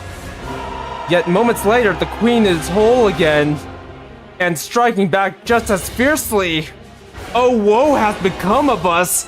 If only such a foe hath of weakness to bring it down. If only. Naota's clones fall one by one, though none remain. The Pioneer Squad begins to wither under the pressure, slowly but surely being worn down. She had this much power, and yet she just watched? 'Tis a queen most lacking in confidence indeed. Everyone, at this rate we're just being whittled down. In the end, we'll be the ones to fall. Nay, we shall prevail. It may sound improbable, but that's the truth. Answer with naught but a yea or nay, prithee? Let's use that. Right now? Hark! Now that all the auto-interceptors are rent asunder, 'tis surely the most opportune hour, eh? Buy me some time. I'll take the lead. A daring request thou dost make. Scarlet dashes forward. Dodging the countless crimson beams the Queen unleashes, she swings her blade at the hand reaching for her. 3 of the Queen's fingers are severed, only to regenerate immediately. As if nothing had happened. Scarlet lets out a short groan, then continues the exchange of blows. At the same time, Snow White pours her firepower onto what she believes is the Queen's weak spot. You got this, Snow White! You got this! Several strikes land, enough to make her think she has the upper hand. But once again, the Queen restores all damage in an instant. No! Our firepower! It's too weak! Neon! Help! Using the smallest movements possible, Snow White intercepts every incoming missile and avoids the streaking crimson beams. The tips of her toes singe slightly, and she senses her focus slipping.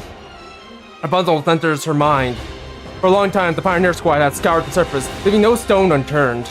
Convinced the Queen is not on the surface, they turned their attention to space, the final frontier.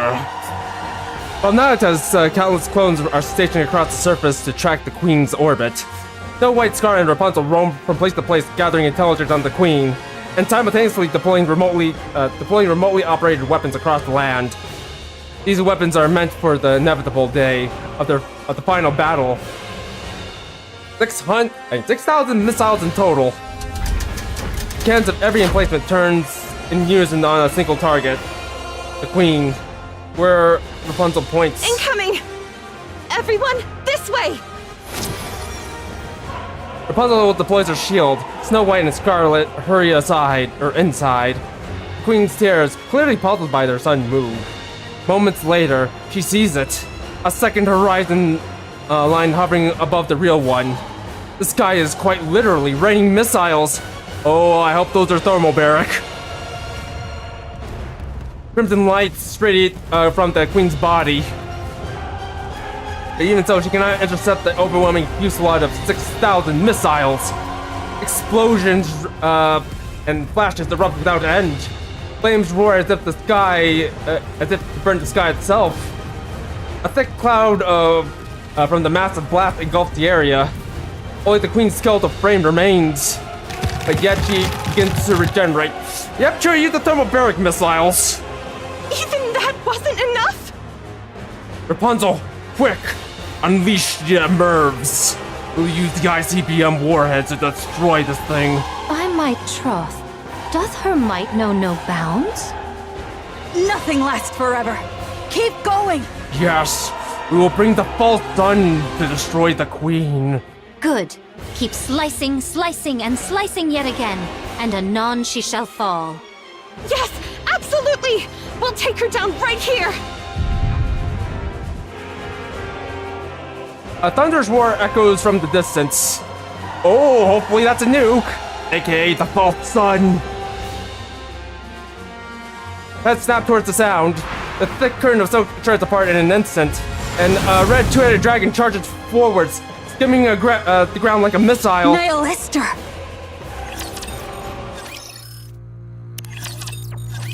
The Queen's regenerative powers surpass all that we have ever imagined. Though her assaults reach us not, so long as ours avail her not, we shall be drawn into a war of attrition, and our defeat shall be assured. She is a being who hath wandered the expanse of the cosmos these 100 years past. Who can fathom the measure of power which she hath amassed therein? So what are you trying to say? We must needs seal her regenerative powers. There is but a single means to do so. To fashion a chalice of poison. Yet a mundane chalice shall perish ere it e'er touch the Queen. So what are we supposed to do? Nagta stares straight at Nihilister. You still have her, don't you, Nihilister? Being her gaze, Nihilister lets out a loud, mocking laugh. You crazy monk! You really think trusting me is a good idea, huh? Well, sure, because we all know who you hate more than the rest of us. May I place my trust in thee, Fire Dragon? You should only trust those worth trusting. So it is. Nagta takes out a red-tipped bullet from her bosom and tosses it to Nihilister. Use it as thou wilt. Oh. You crazy monk. Wait, hold on, does it still have her? I'm trying to remember. Must be thrilled that everything's gone your way, huh? But you better remember this. I'm the one who chose this. Verily, I shall ne'er forget it. Red Dragon charges. The Queen looms closer. Nihilister bites down on the red-tipped bullet wedged between her teeth and shatters it. Then the Red Dragon charges at the Queen. Eat this, mother! The Red Dragon becomes a poison chalice, and then hurls herself at the Great Mother. Bang! The two-headed Red Dragon rams into the Queen, and Nihilister's body begins to break apart. At the same time, all the Queen's arms spread wide, as if to embrace the child she had not seen for a long time. He holds the disintegrating Nihilister close, and then the latter is absorbed into the Queen's body. A suicide attack? But prithee, for what cause? Surely she didn't heal the Queen. Everyone, look! The queen's body begins to creak, then tremble violently. A black liquid oozes from parts of the queen's, and a black liquid oozes out. Parts of the queen falls away. Could it be? Her power of regeneration hath been sealed. Verily, the hour of our opportunity hath now cometh. Nayuta, what's going on here? Verily, a foul stratagem have I wrought, yet mine own hands remain unsullied. Is that so? There be no certainty how long this effect shall endure. Now is the very instant wherein all our fortunes must be laid upon the venture. Everyone, stay put. I've got a clear line of fire. It's been exactly 3 hours. Eden's spear. Fire. A flash appears in the distance, and a blue beam of light strikes the queen. As the light fades, the staggering queen comes into view. I hate to say it, but this is truly a monster. We've done everything we can. The rest is up to you, Win. We shall see it done. Yet thou answerest quickest, though thou wert the last to join us. Way ahead of you. Yeah, someone might think you've been fighting alongside us from the very beginning. Next time, don't be late. Dost thou think I have been idly wandering?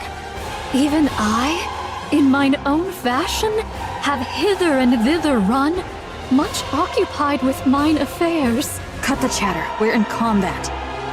Thou still lackest the faintest sense of battle, verily. You were late, so make sure to work twice as hard. Very well. I shall do my utmost. Moving out. Encounter! Yeah! Hey, wait a sec!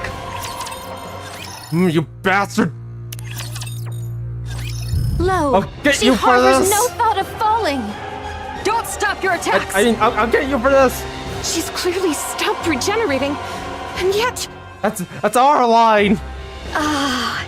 Robbie, can you believe that? You stole our line! I do beg thy pardon, yet prithee, hold her but a little while longer.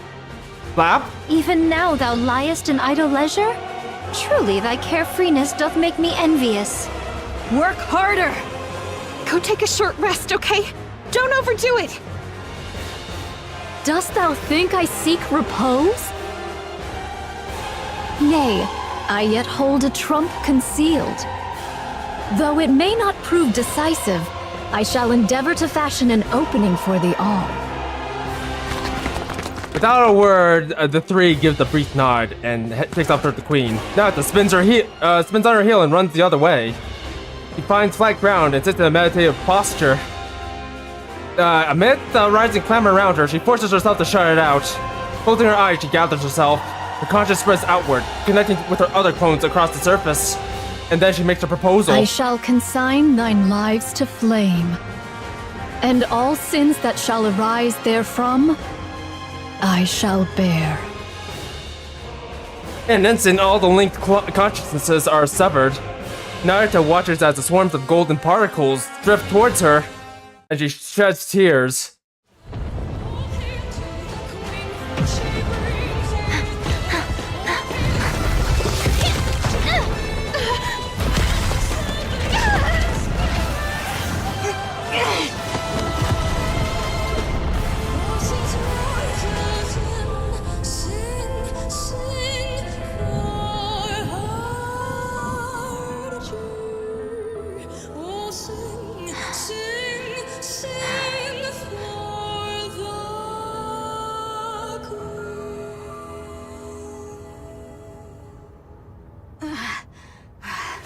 I standeth ready.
let's go.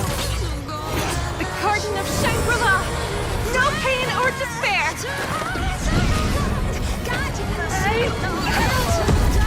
Please. 7 dwarves ready. Dazzling hope.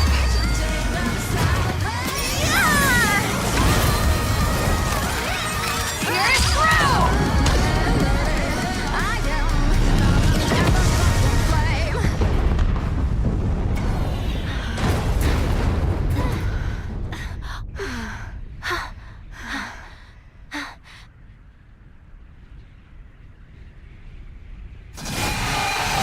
Oh, you gotta be kidding me.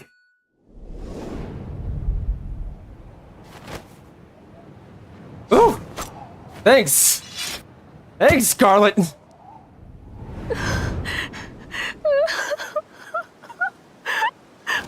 Finally.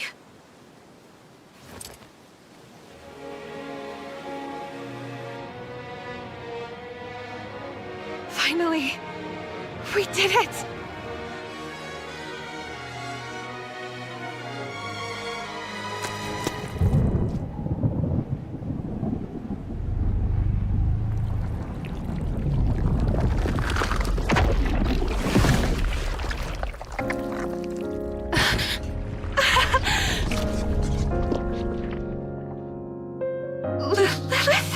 What? What? Lilith! Lilith!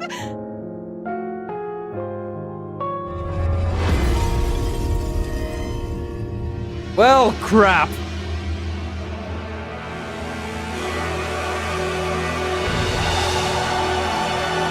Well, sure seen that coming. You scoundrel!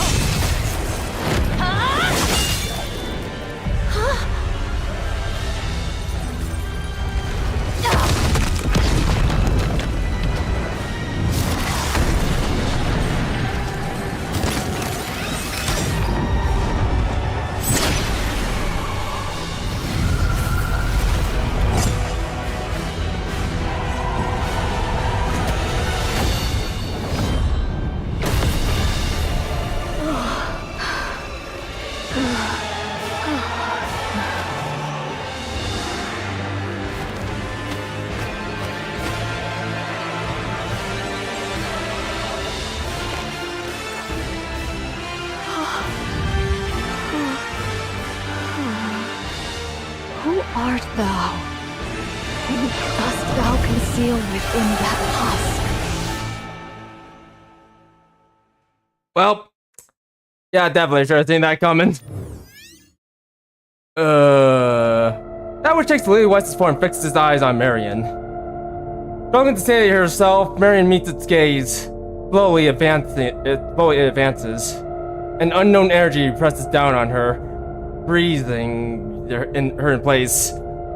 And my PC. It lays a hand on her chest. The hands dive through her chest, and Marion crumples to the ground.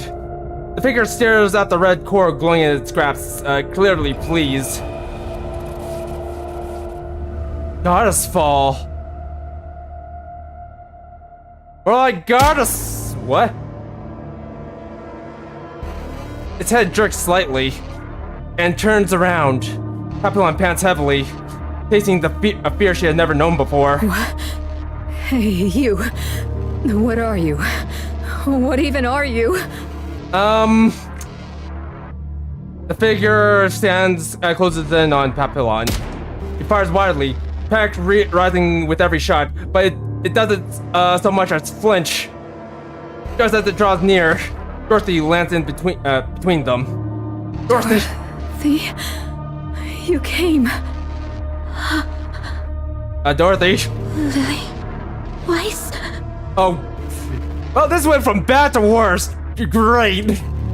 The figure looks at Dorothy. Her chest tightens as tears start to spill. Cinderella, I hope you can handle Lily Weiss. Like, I know you had trouble with Red Hood, but you were Anachiro back then. Also, every part of her wants to run forward and embrace it, but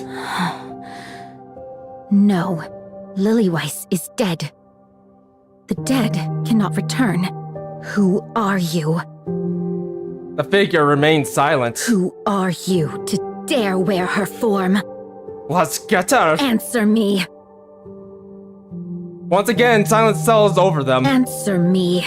I said, answer me! Sure enough, there was no response.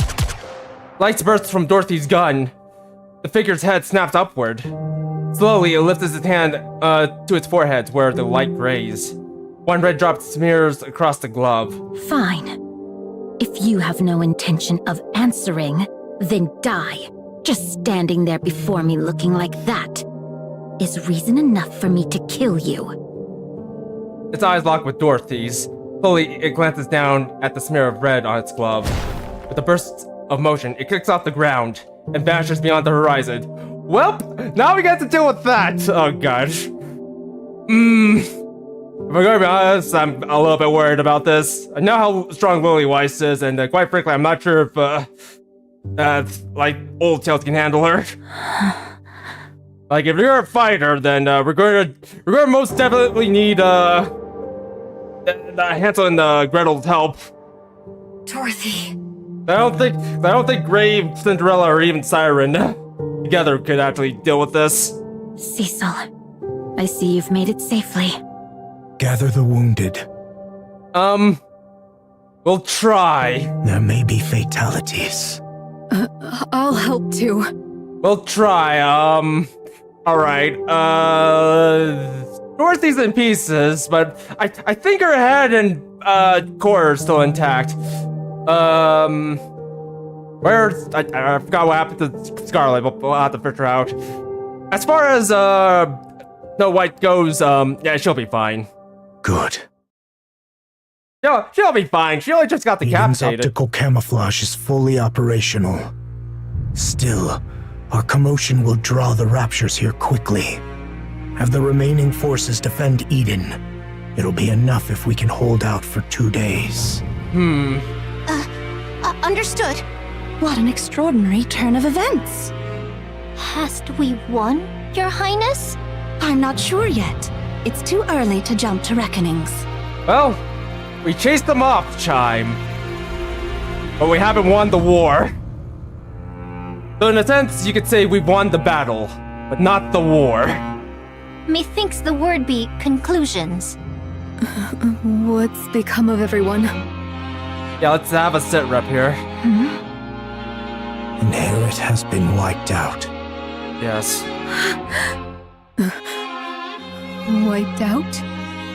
Only Noah's brain is being stored in the brain shelter. As for Isabel and Haran, they have fallen. Okay, you know what?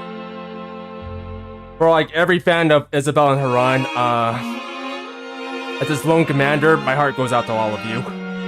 All of you who have been rooting for Isabel and Haran, I'm terribly sorry for you all. It might not be much, but you have my condolences. I speak of that from the heart. I see. And as for Noah fans, well, Noah's in a very iffy position right now. We're not sure what's going to happen to her. Marion has lost her core and is in a comatose state. Yes. She remains alive for now, but her condition is unstable. As a heretic, she's difficult to treat. Yes, also, her core was taken away by Lilyweiss. So, yeah, that might be problematic in more ways than one. We have no choice but to rely on her regeneration. Sure. I'm not sure what kind of effect it's gonna have on Marion. Hopefully it's not too lasting. Rapunzel's body was completely destroyed, save for a portion of her head. Sure, Johan. What about her core? Her brain has been stored. Okay. But what about her core? Scarlet is heavily damaged. Okay, and her fine. condition is too unstable to allow for brain extraction. Okay, fine. Fuck Rapunzel, I guess. She's in the most critical condition. Nayuta sustained moderate injuries. After releasing her power, her physical durability increased, preventing fatal injury. She will be cleared for duty soon. Snow White was cleanly severed. Don't worry, we can fix that. Due to the precision of the cut, her injuries are minimal. Cecil is repairing her, so she should be back on her feet soon. Yep, good. And that's all. Johann. Don't, Dorothy. I don't wish to talk to you right now. I'm going to rest for 10 minutes. Johann staggers off as Dorothy watches him go in silence. Well, Reattachment is complete. Hey, look, it's the title screen. It may sound strange, but the cut was so clean that reassembly posed no difficulty. You know what? I kind of wonder why.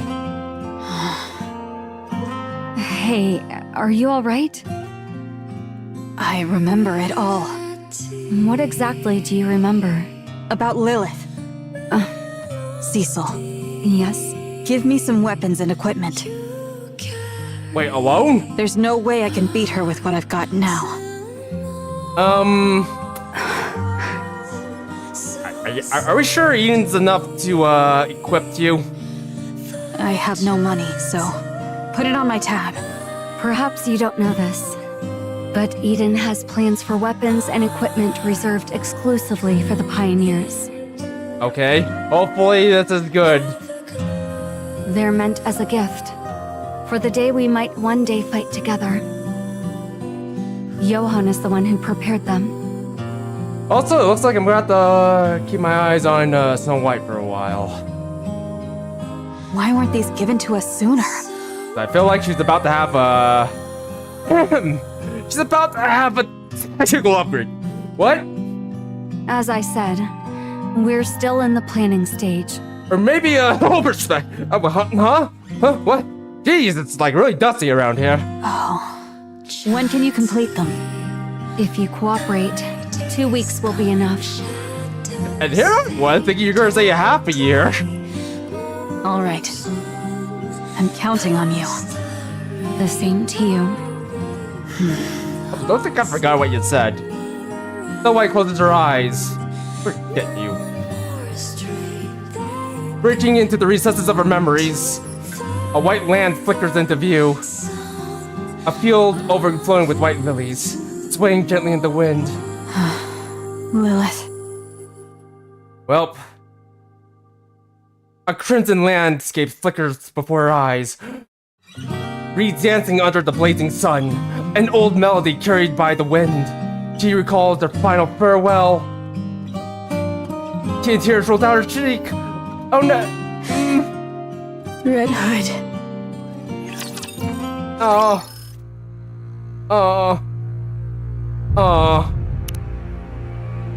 Also, yup. I think things in the story just went from bad to worse, cause, well, on top of Eden getting, like, utterly wrecked, we got the Queen running around with Lily Weiss's body, up and about, so, yeah. Not only that, Marion's core has been stolen, so, yeah, things just went from, shit to shittier. And, we lost the, well, we've lost Inherit as well, which is unfortunate. Again, my heart goes out to all of you who've actually, been, cheering on for, Isabel and Haran.